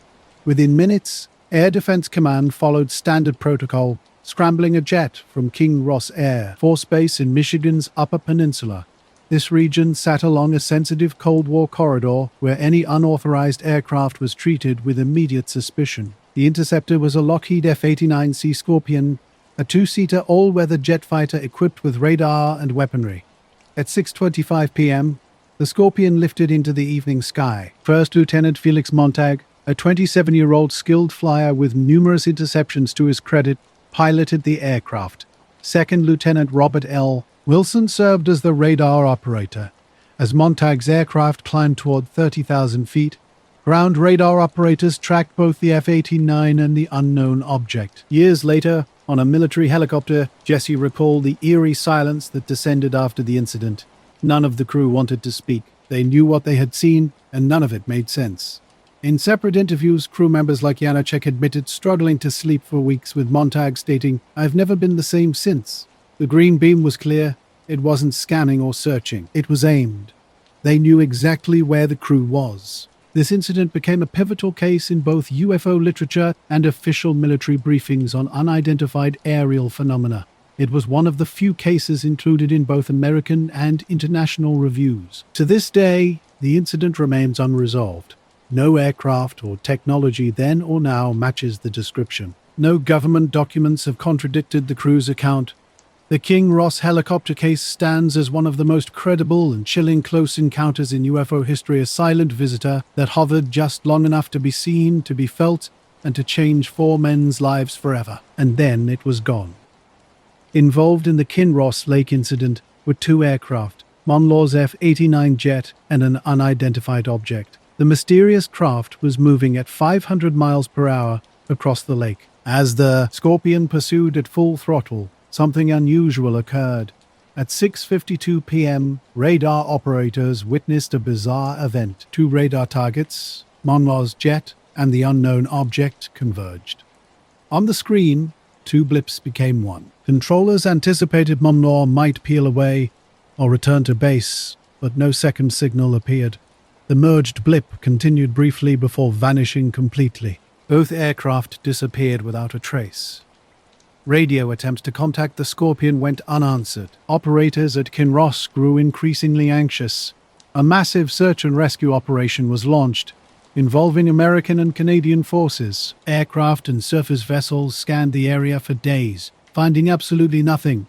No wreckage, debris, oil slick, or emergency signal existed. It was as if the jet had never been. The Air Force's official explanation suggested Monlaw's F-89 crashed while pursuing an RCAF C-47 cargo aircraft. However, this explanation raised immediate skepticism. The RCAF denied having any aircraft in the area. No Canadian plane matched the flight path. An experienced pilot like Monlaw would surely identify a C-47 on radar or visually. His mission was routine, yet both Monlaw and Wilson vanished inexplicably. Rumors quickly spread among airmen. Some whispered about UFOs. Others speculated about radar malfunctions or spatial disorientation causing a catastrophic collision. Yet no one could explain the total absence of evidence. Aircraft debris doesn't simply disappear, even in deep water. The radar data was particularly strange. Multiple independent operators witnessed the two blips merging. Not a crash, not a disappearance, but a literal convergence. This was highly unusual, even unprecedented. In subsequent years, UFO researchers seized on the Kinross incident as potential evidence of an encounter with an unidentified flying object. Early civilian UFO groups like NICAP cited the event as proof of military engagement with unknown craft resulting in pilot losses. Strange documents obtained through Freedom of Information Act requests decades later further complicated the narrative. An internal Air Defense Command memo cryptically referenced the disappearance, adding another layer of mystery to an already perplexing event. Here's the rewritten text. On a cold November night in 1953, a routine intercept mission over Lake Superior took an unexpected turn. A trained pilot and radar operator tracked an unidentified target, and then both simply vanished. No mayday was sent. No remains were ever recovered. Donald Cole, a former Marine pilot with high-level Pentagon contacts, brought this mysterious incident back into public awareness in 1960. In his book, he argued the Kinross incident was among the clearest examples of an entire aircraft and crew being taken. Coe insisted the Air Force was covering up encounters with extraterrestrial craft. The Air Force eventually expanded its official account, claiming the F-89 had likely sunk in Lake Superior due to the lake's extreme depth and poor visibility. While the lake's reputation for swallowing ships and planes is well documented, the original radar operators never changed their story. One anonymous operator later described the incident in chilling detail. I watched the two targets converge. There was no separation. It was like one just absorbed the other.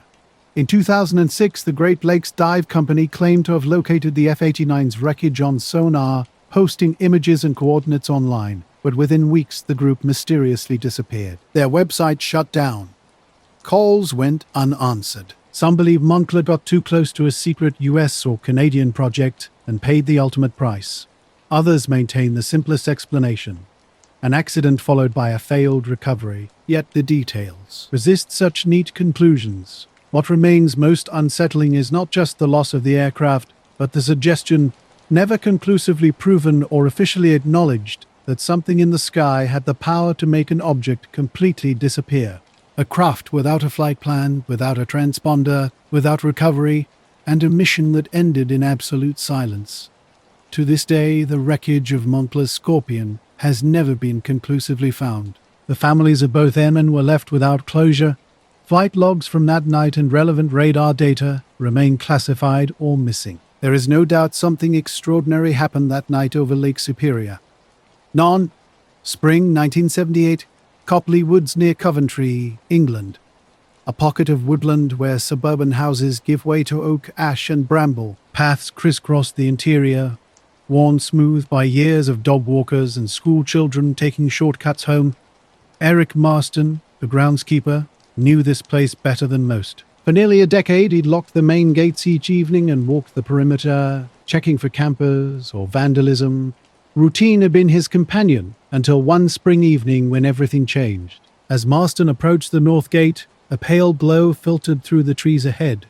At first, he thought it might be headlights, but no road existed in that direction. The light shifted, tipping toward a familiar clearing where fallen branches often collected. Simultaneously, on the eastern path, Linda Holt and Peter Cowley were walking their dogs. Something caught the animal's attention. The collie stiffened, ears back, while the Labrador whined and strained at its lead. The walkers sensed an inexplicable change, an almost tangible stillness settling over the path. From his vantage point, Marston could now distinguish a distinct shape. Not a diffuse light, but a solid, spherical object faintly glowing. It moved slowly, almost cautiously through the treetops before descending into the clearing. When fully visible, the sphere was perhaps 6 or 7 meters across. Its surface was a uniform pale white that seemed to contain light rather than emit it. A narrow, sharply defined column of light projected from its underside, sweeping across the clearing. The lack of wreckage, the Canadian denial, the silence from both governments, all suggested something extraordinary. In an era when pilots were encouraged to intercept unknowns aggressively, Monlaw might have simply encountered the wrong object at the wrong time, and perhaps that object was not from here.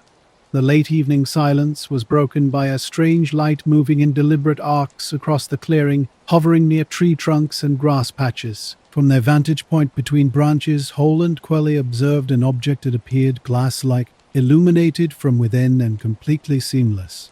Marston approached cautiously, stopping about 20 meters away. No sound disturbed the moment, no engine noise, no mechanical hum, just a faint rustling of branches. The light beam behaved unusually, staying precisely where it was directed and creating an eerie effect. Wherever the beam touched, tree bark seemed to brighten subtly as if responding to the light. After approximately a minute, the sphere rose slightly, hovered briefly, and then shot straight upward with incredible speed. Its departure was instantaneous, from complete stillness to vanishing into the sky without leaving any trace. Upon entering the clearing, Marston discovered the grass flattened in a near-perfect 8-meter circle. The ground felt warm beneath his boots, an unexpected sensation given the cool evening air. Shortly after, Hole and Quelly converged at the main gate, simultaneously describing a pale sphere and its strange scanning beam. A local resident who had witnessed the light from her upstairs window contacted police. Within 20 minutes, 2 West Midlands constables arrived, examining the site, touching the soil, and noting the lack of burn marks or debris. One officer remarked on the ground's warmth before filing a brief report. The next morning, Marston returned to find 3 men in plain clothes already photographing the area and collecting soil and bark samples. One briefly displayed an identification card from the Ministry of Defense. They marked several trees with chalk, conversing quietly and systematically, ignoring Marston's inquiries before departing within an hour. That same day, Hole and Quelly received separate visits. Both provided consistent accounts. A silent, glowing sphere, a scanning beam, and an abrupt vertical departure. Hole emphasized the object's glass-like quality, while Quelly highlighted the unnatural stillness of the air during the incident. In the following week, Marston observed the flattened circle's grass growing more slowly than the surrounding vegetation. Several tree trunks within the area displayed vertical pale bark streaks, adding to the mystery of the unexplained event. Patches of sap appeared at irregular heights in Copley Woods, and something was clearly amiss. Holt's dog refused to enter the clearing, repeatedly pulling away from the path each time they neared it. Local media coverage was minimal, with the Coventry Evening Telegraph running a short piece attributing the marks to camping activity, quoting an unnamed police source. No mention was made of the mysterious beam or the object at the time.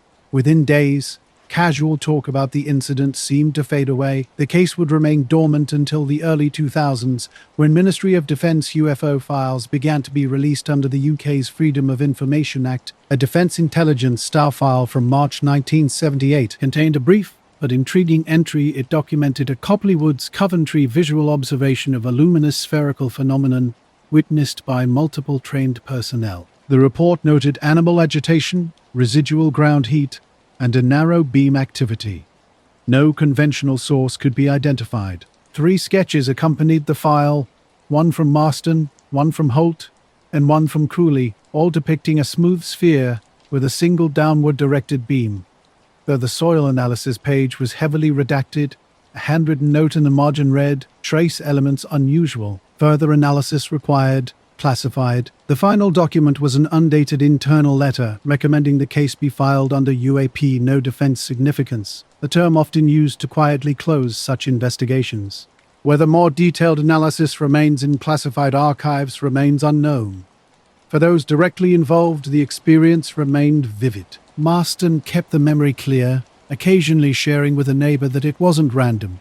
"I came here for a reason," he would say. Holt and Crawley stayed largely silent, but neither doubted what they had witnessed. Today, Copley Woods looks unchanged. The clearing is overgrown, the circle long vanished. Only those who know the story could point to the exact spot. In official records, the incident is reduced to a few sparse lines, stripped of detail. Yet for those on the ground in 1978, it was far more significant. Something came, scanned, and left with nothing ever explained. While circling the city, he noticed a Piper Cub flying approximately 500 feet below him. The sky seemed empty until a small, blinking white light caught his attention, moving slowly west. The light didn't resemble any conventional aircraft. Gorman radioed the control tower to confirm no other planes were present, receiving confirmation that only he and the Piper Cub were in the area. Intrigued by the unusual object, which lacked standard navigation lights and displayed only a single bright white light, he decided to investigate. As Gorman accelerated toward the light, it suddenly stopped blinking and maneuvered sharply to avoid his approach. What ensued was an extraordinary aerial pursuit that would become legendary in aviation history. The object demonstrated remarkable capabilities, consistently staying just out of Gorman's reach while displaying what seemed like intelligent control. During the 27-minute chase, Gorman pushed his Mustang to nearly 400 miles per hour, matching the object's movements through sharp climbs and unexpected turns. At 7,000 feet, the light rushed toward him head-on, narrowly missing his plane by about 500 feet. When Gorman attempted to follow it to 14,000 feet, his aircraft stalled, while the light continued upward silently before vanishing into the darkness. Gorman was adamant that the object exhibited extraordinary speed, maneuverability, and agility beyond anything he had experienced, even in combat. He believed the movements suggested a deliberate, intelligent presence controlling the light. His account was corroborated by air traffic controllers at Fargo and the Piper Cub's pilot and passenger, who had landed and witnessed the event from the control tower. All observers confirmed the light's independent and precise movements. Upon landing, Gorman appeared visibly shaken and disoriented. He immediately filed a detailed report with his commanding officers. Within days, the United States Air Force dispatched investigators from Project S, the first official military program to examine such unexplained aerial phenomena. Unidentified flying objects became the BDR focus of an intense investigation following a remarkable encounter. Ground and air witnesses provided consistent accounts of what they saw. Gorman, a skilled pilot flying a P-51, was at the center of the incident. Air traffic controllers and a Piper Cub pilot were interviewed separately, and their testimonies aligned perfectly. A Geiger counter-examination of Gorman's aircraft revealed slightly elevated radiation levels, which raised initial questions. Project Sign systematically eliminated potential explanations. Weather balloons? None were in the area that night. Other aircraft? None were cleared to fly. Celestial bodies? Jupiter was visible, but not in the described direction. The investigation hit repeated dead ends. The Air Force ultimately published a report suggesting Gorman might have been disoriented, attributing the encounter to perspective shifts and high-speed flight illusions. Gorman vehemently rejected this explanation. In a formal statement, he insisted the object demonstrated intelligent control. He described extraordinary maneuvers, dodging, climbing faster than possible, executing impossible turns. The object itself was equally remarkable. No structure, no wings, no sound, maintaining a perfect glow with controlled, deliberate motion. Multiple ground witnesses corroborated Gorman's account. He was a highly trained, combat-experienced pilot using a top-tier fighter aircraft. This wasn't a casual observation by an unreliable source. Later analysts found the most unsettling element to be how completely Gorman was outmaneuvered. His aircraft, designed for exceptional performance, proved utterly inadequate against this unknown craft. The case remained officially open, but quietly deprioritized. Project Sign, later evolving into Project Grudge and then Project Blue Book, continued documenting the incident. Official statements consistently leaned towards conventional explanations despite lacking conclusive evidence. Within military and aviation communities, the encounter became legendary, a testament to an unexplained aerial phenomenon that challenged everything understood about flight and technology.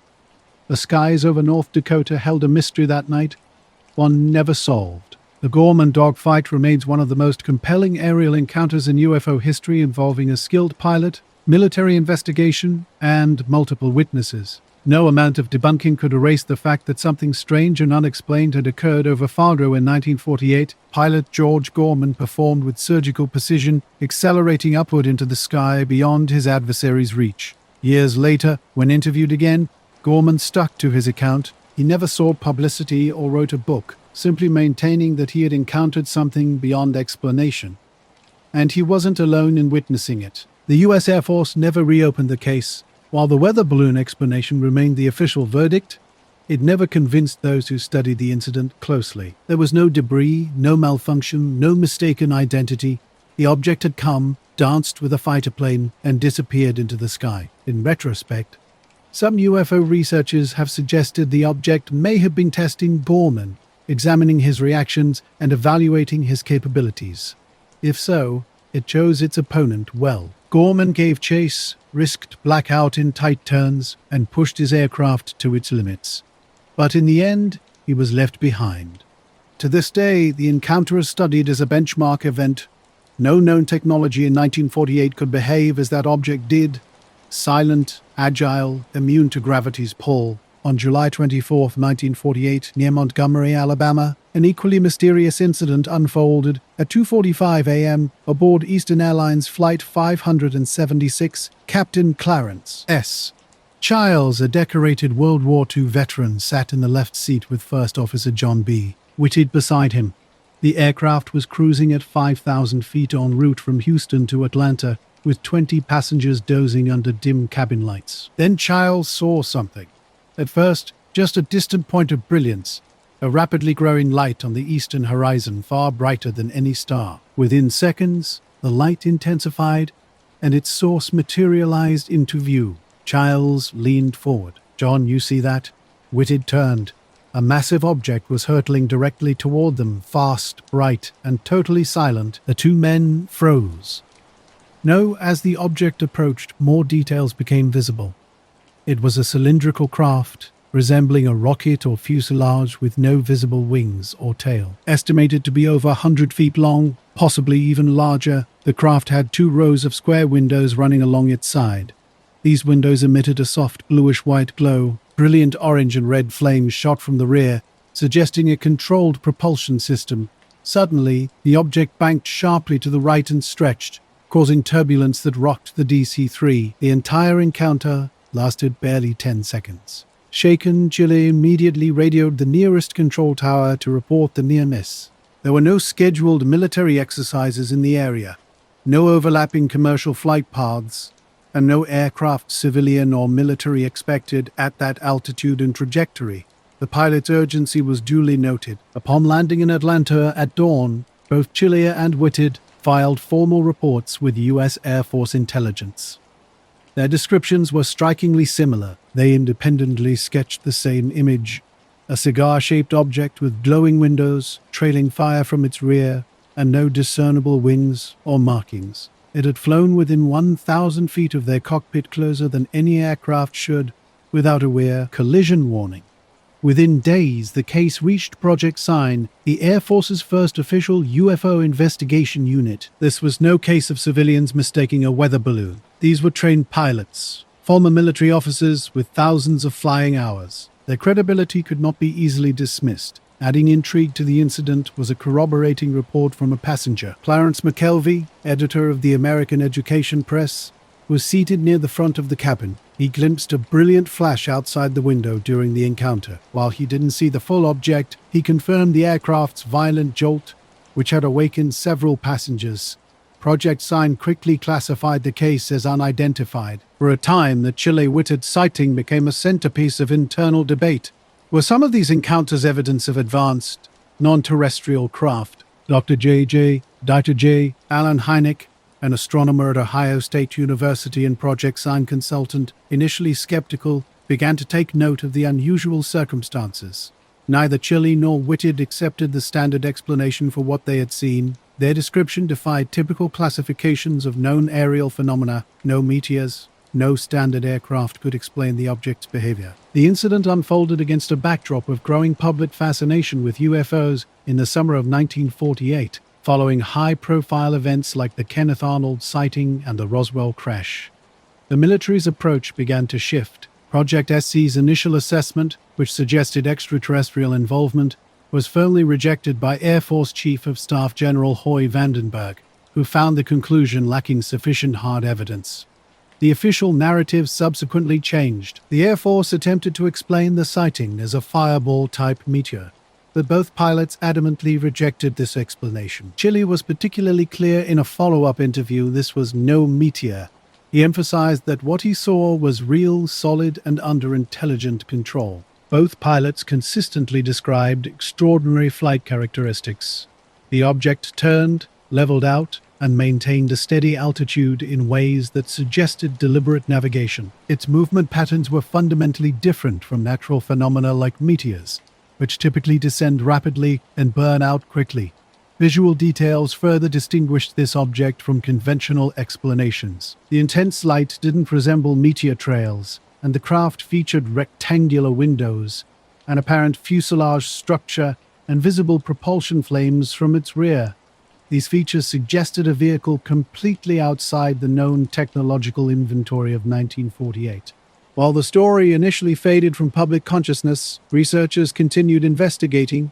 The incident remained significant, particularly during the 1969 Project Blue Book final report, the Air Force's last official UFO investigation. Although many previous unexplained cases were reclassified, this particular sighting was never fully debunked. The Air Force maintained its meteor theory but candidly admitted insufficient data to reach definitive conclusions. In subsequent decades, aviation historians and UFO researchers have continued to examine this intriguing case, which resists straightforward explanation.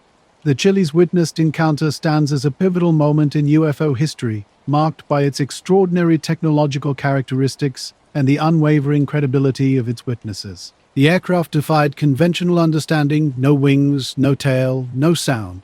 It moved with incredible speed, performed impossible horizontal maneuvers, glowed with an intense light, and appeared to be intelligently controlled before vanishing without a trace.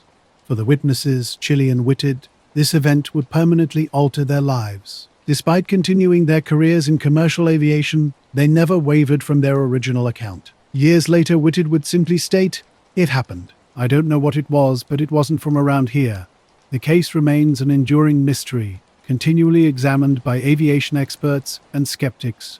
Modern investigations using meteorological databases, aircraft movement logs, and comparative pilot data have failed to provide a conventional explanation. No plausible meteor or man-made aircraft matches the sighting with any degree of accuracy. Critical questions persist. What flew past the cockpit of Eastern Airlines Flight 576 over Alabama? Why was it never detected on radar? Why did it not appear on any flight log or military schedule? And crucially, why would two experienced pilots fabricate such an extraordinary story with absolutely nothing to gain? This encounter represents one of the few early UFO sightings that bridges credible testimony, corroborating evidence, and unexplained phenomena. It played a significant role in triggering military interest in UFOs, contributed to the formation of investigative bodies, and remains a foundational case in understanding unexplained aerial encounters. There was no crash, no wreckage, no photographic evidence. Just a brief moment when something brilliant, massive, and inexplicable appeared and disappeared. With two steadfast witnesses who never changed their story. Cash was driving with her friend Vicky Landram beside her, and Vicky's 7-year-old grandson Colby in the back seat. They were returning home to Dayton, Texas, after dinner at a local restaurant when something extraordinary happened.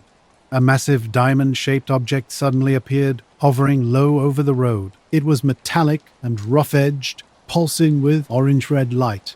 Flames and intense heat burst from its base. The object had no markings or navigation lights and seemed eerily silent except for a deep whooshing roar. Betty was forced to stop the car as the object completely blocked the road. Vicky, believing it might be a religious end-of-world vision, stepped outside with Colby. The extreme heat quickly drove them back into the vehicle. Betty remained outside briefly, observing the strange craft until the overwhelming heat forced her back in. She burned her hand on the metal door handle. As suddenly as it appeared, the object began to lift into the air. Moments later, a formation of helicopters emerged over the trees. Witnesses counted at least 23, including unmistakable U.S. Army CH-47 Chinooks and smaller US-1 Hueys. The helicopters surrounded the object, escorting it as it drifted away and vanished into the night sky. The aftermath was devastating.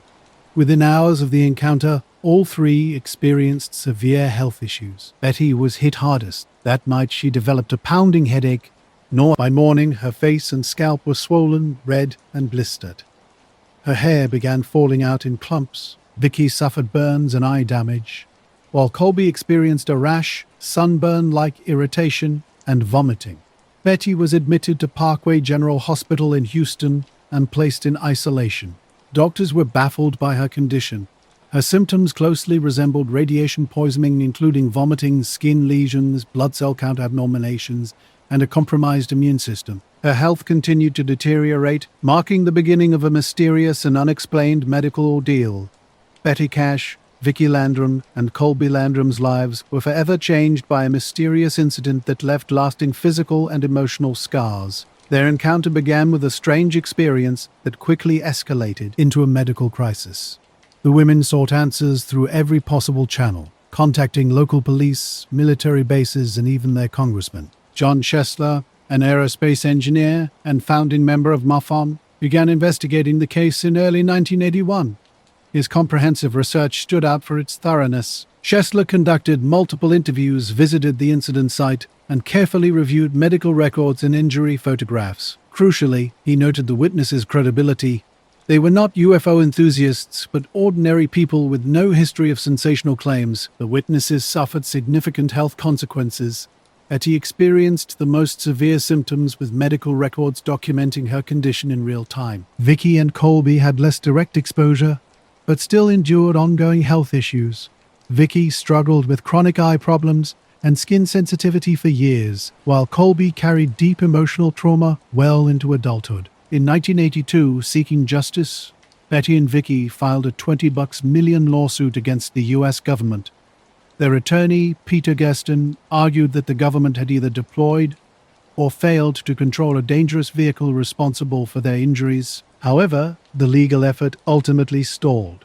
Government agencies denied any helicopter or aircraft presence, and no entity took responsibility for the mysterious object. The lawsuit was dismissed in 1986, but the case didn't fade from public consciousness. Television shows like Unsolved Mysteries and Sightings kept the story alive. Betty Cash's blistered skin and medical records became iconic images in UFO documentaries, symbolizing an encounter with unexplained physical consequences. Schessler's investigation remained one of the most detailed and medically supported UFO studies ever published, highlighting the remarkable consistency in the witnesses' testimonies and the witnesses' testimonies and the witnesses and the witnesses' profound impact of their extraordinary experience.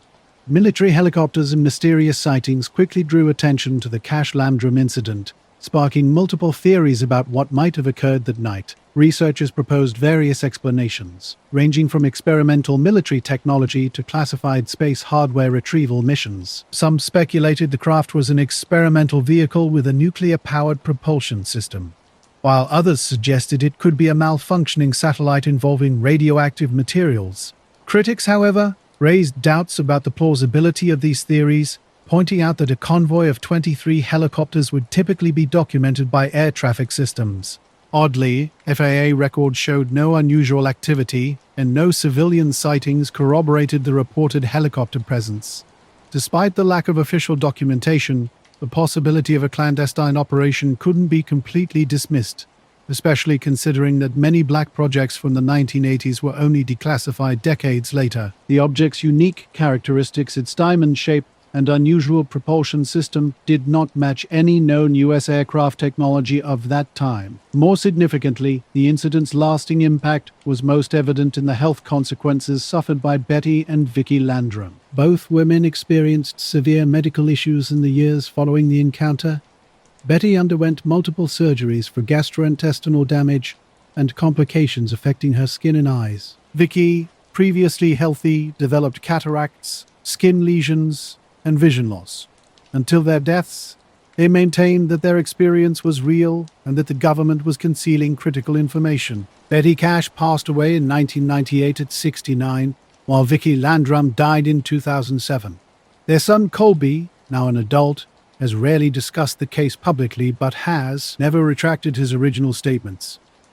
Numerous Freedom of Information Act requests filed over the years failed to uncover any definitive evidence of military involvement. What makes the Cash Landrum case unique is the combination of direct human suffering, extensive medical documentation, and the unexplained presence of military assets. It remains one of the few UFO encounters that prompted legal action against the U.S. government and continues to stand as an officially unsolved mystery. Now, 3 ordinary people were forever changed by an extraordinary encounter. 2 suffered permanent damage. Despite the severity of the injuries, consistent testimony, and public documentation, the government's response remains unchanged. We were not here. Evidence of this incident is not found in grainy videos or witness sketches, but in hospitalization records and lab tests. No official explanation has been given. The helicopters remain unidentified, and the object was never seen again. Years of research and investigation at the location have yielded no further clues. The Gary Wilcox encounter on April 24, 1964, in Newark Valley, New York, remains a pivotal moment in UFO lore. As dawn broke over the Catskill Mountains, golden rays stretched across the farmland of this quiet agricultural town. Gary Wilcox, a 27-year-old dairy farmer known for his reliability, was already at work. Morning mist clung to the soil, and insects had just begun to stir. While guiding his small tractor across a secluded section of his farm, Wilcox spotted something extraordinary. In the clearing sat an object shaped like a large white egg, roughly 4 feet tall and uniformly smooth. It rested motionless in the grass, about 75 feet from where his tractor halted. This was no farm machinery, weather balloon, or aircraft debris. Seamless and windowless, it was a strange white oblong pod slightly elevated from the ground. Curious but unafraid, Wilcox approached the object. It felt eerily silent and cold to the touch, despite sitting in the early morning sun. Suddenly, 2 small beings appeared, either from behind or within the craft. Standing about 4 feet tall, they wore seamless metallic suits that shimmered in the weak morning light, with heads that defied description. The beings who approached Wilcox were unlike anything he had ever seen before. Their proportions seemed slightly off, and their large forms were hidden behind reflective coverings, moving with an uncanny grace and confidence. Despite their unusual appearance, Wilcox felt an unexpected sense of calm and curiosity. When they spoke, their communication was perfect English, yet delivered in a way that felt almost mechanically translated in real time. They identified themselves as scientists from another planet, specifically interested in Earth's agricultural systems. Their choice of Wilcox was deliberate. His remote farming location made him an ideal subject. Over the next 2 hours, the visitors engaged Wilcox in an extensive dialogue about farming techniques, fertilizers, and human nutrition. In return, they shared that they were collecting data on Earth's ecosystems and conducting tests on organic materials. The entire encounter was remarkably matter-of-fact, devoid of drama or grand proclamations. They requested complete discretion, asking Wilcox not to photograph or report their visit. He agreed to keep their encounter secret. As abruptly as they arrived, the egg-shaped object rose vertically without sound, disappearing into the sky. No heat, no wind, no spectacular light show. Wilcox returned to his daily chores, telling no one. However, just hours later, on April 24th, a strikingly similar incident occurred nearly 2,000 miles away in Socorro, New Mexico. Police officer Lonnie Zamora reported witnessing an almost identical egg-shaped craft landing and taking off, leaving scorch marks.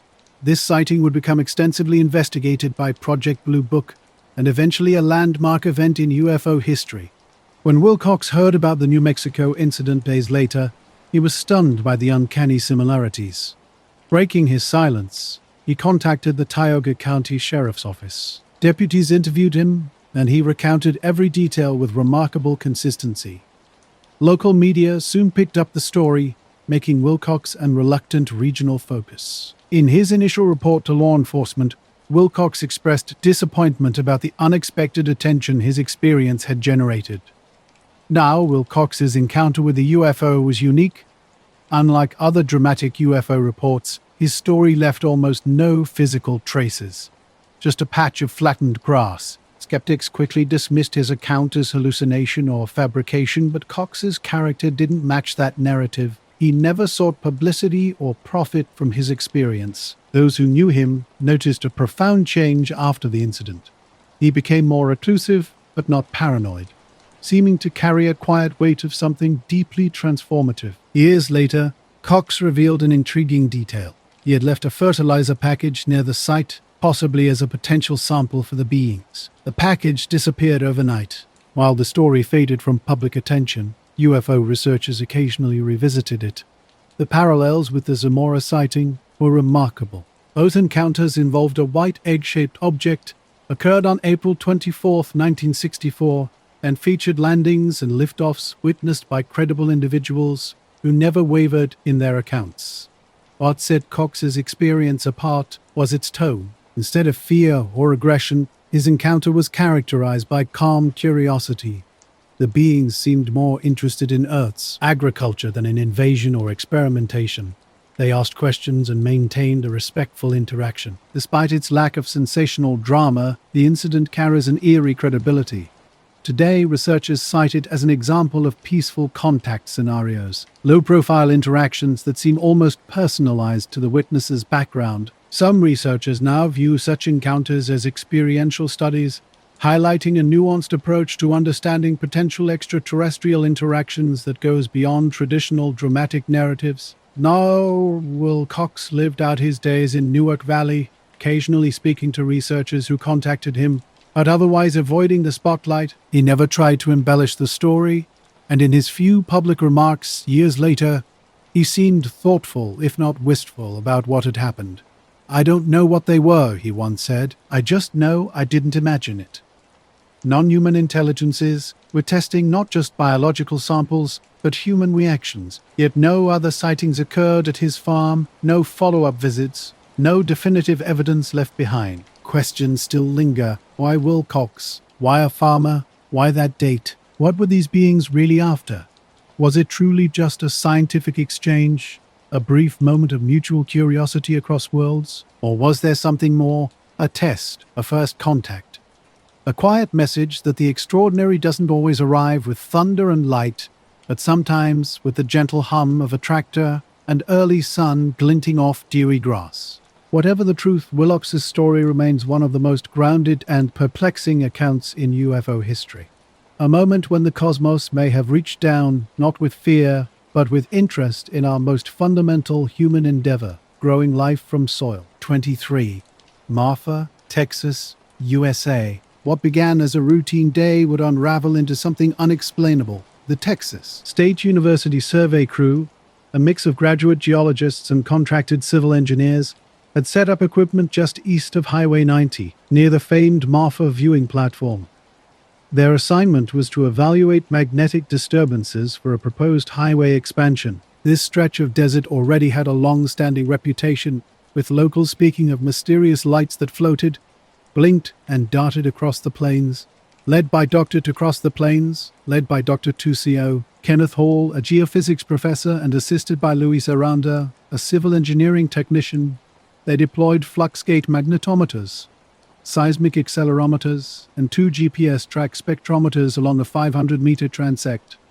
Their goal was to log subsurface mineral variations and minor tectonic stress signatures. By nightfall, their instruments would fail, their assumptions would unravel, and they would become witnesses to something they couldn't explain. By sunset, something unusual began to unfold in the Davis Mountains. Around 6:45 p.m., the team's scientific instruments started giving strange readings, and noticed first that the magnetometer had spiked dramatically out of its normal range, and there were no equipment failures or nearby vehicles to explain it. Initially, they thought a solar event might be responsible, but no geomagnetic storm had been reported that week. At precisely 7:06 p.m., as the last light faded, 3 spherical lights appeared on the horizon, about 1.5 kilometers away. These lights remained motionless for several seconds before shifting into a perfect triangular pattern. Dr. Hall initially assumed they were vehicle headlights. That assumption quickly changed when one light shot straight up at a 90°D angle, hovered, and then returned to its original position. Another light split into 2 points, rotated, and merged back together, all without making a sound. The lights pulsed through alternating colors: white, orange, man, and a brief hint of green. The crew began documenting the event, setting up a Sony Handycam on a stabilized tripod. Aranda tried recording the spectrometer display on his smartphone. Within 2 minutes, the GPS module froze, with the timestamp stopping but the footage continuing to record. Later analysis revealed the file had recorded for nearly 12 minutes without accurate geolocation data. Nearby instruments started behaving strangely. Seismic sensors detected micro-vibrations from an unknown source. Magnetometers showed impossible polarity reversals, as if the Earth itself was reacting. All emphasized that the instruments weren't merely malfunctioning, they were overwhelmed. Around 7:15 p.m., the lights began moving. They aligned in a perfect linear pattern along the cruise transect, with each light hovering directly above a deployed sensor. For nearly 5 minutes, they remained stationary, pulsing slowly, as if observing or interacting with the equipment. Then, without warning, they vanished simultaneously. The team stood frozen in stunned silence. When they finally moved, they rushed to the sensors. Some were surprisingly warm to the touch despite the cool night air. One magnetometer had completely stopped logging data, nor a seismic probe's backup memory card had been wiped clean and was completely unreadable when analyzed in the lab. By the time the crew returned to their field office in Alpine, they were backing up footage and cross-checking logs. The raw video revealed flickering lights, with one appearing to emit a halo effect invisible to the naked eye. Spectrometer readouts showed surprising electromagnetic radiation surges that peaked seconds before each light movement. Researchers forwarded the data to Texas State's Geoscience Department, and soon the University of Texas at El Paso requested access to the files. Academic channels began buzzing about the incident, with some describing it as a breakthrough in understanding localized plasma phenomena, or what some called Earth lights. In early 2004, Professor Dana Whitaker led a small graduate student team back to the site to replicate the conditions. They installed pressure sensors, barometers, and high-frequency EM field recorders. Over 3 consecutive nights, they recorded background EM levels but observed no visible light phenomena. However, just past 2 a.m. on the 4th night, 3 team members watched a bluish orb descend from a ridgeline west of the original incident location. The object hovered briefly before silently ascending and vanishing into the clouds. Subsequent measurements yielded intriguing results. Soil samples from the original event site contained higher than normal concentrations of ionized silicates and trace amounts of scandium, an element previously unrecorded in the region's surface compositions. Local vegetation showed chlorophyll suppression, which Whitaker's team theorized could result from prolonged ultraviolet radiation exposure. Scientific observations weren't the only source of information. Darrell Combs, a retired park ranger, came forward after reading about the survey team's encounter in the Alpine Avalanche newspaper. He recalled a 1983 incident involving similar lights during a controlled burn near the same area. His written report at the time had been dismissed as misidentified gas flares. "I know what flares look like," he stated in a recorded interview. "These lights moved with purpose." Rosa Mendes, an amateur astronomer who had been stargazing that night from her backyard in Fort Davis, also submitted her observation log, adding another perspective to the mysterious event. In 2003, an extraordinary event on the Marfa Plain caught the attention of researchers. Dr. Quilter, the Hall and Louis Aranda documented 3 unidentified lights moving in a precise triangular formation with no sound or blinking and moving too slowly to be conventional aircraft. Their investigation led them to the 2005 Santa Fe Symposium, where physicists and meteorologists gathered to discuss anomalous geophysical phenomena. While a definitive explanation remained elusive, the incident sparked significant scientific interest. One compelling theory suggested that tectonic stress in the area, where underground fault lines were known to shift, could generate piezoelectric discharges through quartz-rich rock strata. These discharges might manifest as visible plasma orbs. However, the precise movements and synchronized electronic equipment interactions remained unexplained. NASA physicist Dr. Anjali Naita, attending the symposium, privately told Hall that the case reminded her of similar unexplained encounters in Arctic stations. Her comment underscored the mysterious nature of the event. The Marfa City Council responded by providing a grant to encourage further academic research. The Marfa Lights Viewing Center transformed from a tourist attraction to an informational hub, featuring scientific readings from the October 2003 incident. In 2007, a peer-reviewed paper in the Journal of Geophysical Inquiry, authored by Hall, Whitaker, and colleagues, proposed an unclassified geophysical plasma phenomenon as the most plausible explanation. The paper emphasized that the lights were real, measurable, and interactive, neither hallucination nor hoax. Luis Aranda, reflecting on the event in a 2020 interview, spoke with conviction. Despite his extensive experience with technical equipment, he remained certain that something intelligent was present that night. Whether originating from Earth or elsewhere, The encounter defied conventional explanation. The 2003 event remains the most scientifically scrutinized Marfa Lights encounter. Video footage, reserved in Texas State's Earth Sciences collection, continues to intrigue researchers. Dr. Hall, now semi-retired, occasionally shares insights about this remarkable scientific mystery. Tucked away in the northwest corner of Alabama, near the Tennessee River, Tuscumbia is a quiet town known more for the Helen Keller Festival than for extraordinary events. Yet in July 2006, something happened that would challenge that notion. On July 10th, 15-year-old Megan Carter was filming what seemed like an ordinary night. But the scene was anything but typical. 3 glowing red-orange lights hovered in a perfect triangle above the treetops behind her family's home. Their movement defied explanation. One light would drift left, stop suddenly, then return to formation. Another descended close to the ground, illuminating pine branches before rising again, almost as if scanning the area. Her father, Doug, a 6-year U.S. Air Force veteran, watched alongside her. "These aren't planes," he noted. The lights moved differently, silently, unnaturally. Over the next week, Tuscumbia became an unlikely center of a compelling but underreported UFO event. The video, grainy and shaky with cicadas chirping in the background, captured something extraordinary. When it surfaced on YouTube, it drew attention from researchers and skeptics. The footage was crude but undeniably intriguing. While the town typically leaves doors unlocked and celebrates local history, this incident suggested something beyond their usual experience.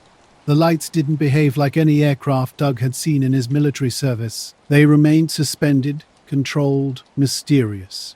Though the sighting never made national headlines, the evidence, particularly the Carter family's video, continues to circulate quietly among research communities. Whether the result of unknown geophysical processes or something more complex, these lights remain just beyond full understanding, a tantalizing glimpse into potential mysteries of our universe. None Doug Carter was clear about what he saw. Working around aircraft his whole life, he knew these weren't jets or helicopters. Something else entirely was moving in the sky that night. Neighbors backed up his account. A couple 2 blocks away spotted the same lights from their backyard swing. A retired teacher described 3 glowing dots like embers, floating silently above the trees. Even a local sheriff's deputy, who wished to remain anonymous, reported something unusual during his patrol. The deputy said the object was big, low, and moved slowly across the treetops. When he tried to radio in the sighting, something strange happened. The signal crackled with interference. The moment the lights vanished, his radio returned to normal. More sightings followed quickly. Near the Natchez Trace Parkway, 2 fishermen on the Tennessee River watched a triangular formation of lights hover above the water. After several minutes, the lights shot upward and disappeared. One fisherman attempted to photograph the event, but the image came out blurry and overexposed. Within a week, over a dozen reports emerged from Colbert and Lauderdale counties. MAFON began cataloging these incidents in their database. What made the Tuscumbia sightings remarkable wasn't just the consistent descriptions, but the convergence of evidence. Video footage, multiple witnesses, and a retired Air Force veteran's report of electromagnetic interference. Investigators from MUFON and independent research groups arrived within 2 weeks. They interviewed the Carters and analyzed the original video. Experts noted the lights didn't match standard aircraft, blinking patterns, or thermal signatures. Radar logs and FOIA requests revealed no scheduled commercial or military flights at that altitude. No transponder returns, no squawks, nothing to explain the phenomenon. The skies that night held a mystery that defied conventional explanation. Weather balloons and drones were quickly dismissed as potential explanations. In 2006, civilian drone technology was still in its infancy, and no commercial model could hover with such remarkable stability or create those distinctive lighting patterns. Ray McCarty, a retired electrical engineer, meticulously analyzed the video. By running it through enhancement filters and tracking the flight movement frame by frame, he discovered something intriguing. The 3 lights maintained a consistent geometric relationship throughout the recording, suggesting they were either part of a single structured object or part of an incredibly coordinated formation. If this is a single craft, McCarty observed, it's enormous, quiet, and capable of hovering, almost motionless, for extended periods. That's not anything I've ever seen fly. Attempts to gather information from local military bases, including Redstone Arsenal and Columbus AFB, produced minimal results. Officials categorically denied any training exercises or aircraft activity in the area on the night of July 10th. When presented with the video, the spokesperson simply stated that the object did not appear to be one of their assets. Shortly after, Doug Carter received an unusual visit from two unidentified men claiming to represent a government aviation office. They requested to view the original tape, which Carter allowed, but he refused to surrender the original file. After their departure, he told reporters that the men never properly identified themselves and didn't leave any contact information. They seemed primarily interested in understanding where and how he had captured the footage. The story remained largely localized, with no major newspapers picking up the account. While the video gained some traction on early YouTube, it was quickly overwhelmed by the rising tide of viral content. For the Carters and Tuscumbia residents, it became a quiet, persistent mystery, something profound, yet largely overlooked by the wider world. Years later, when interviewed for a podcast, Megan Carter, then in her 20s, reflected on the experience with striking clarity. It wasn't just lights in the sky, she emphasized. It was something we all felt. The air changed. Time felt slower. You could feel it watching. Her father nodded in agreement, adding, "I don't pretend to know exactly what it was, but I know what it wasn't, and that's enough for me." Even today, researchers occasionally revisit the Tuscumbia lights as a quintessential example of a localized aerial event. The case is noteworthy for its clear video footage, consistent multi-witness reports, credible observers, potential electromagnetic anomalies, and the complete absence of conventional explanations. Now Doug Carter still keeps the original tape stored safely, now digitized and backed up. His daughter Megan went through life, college, work, family, but she never fought year 30. The experience of those three hovering lights was extraordinary in its simplicity. No flashy details, no little green men, just three silent lights moving in ways no known aircraft could. For those who witnessed it, the memory remained vivid and unexplained. "It's not something I think about every day," Megan said years later, "but sometimes I'll see a plane in the sky and feel my heart skip, because I know what I saw, and I know that wasn't a plane."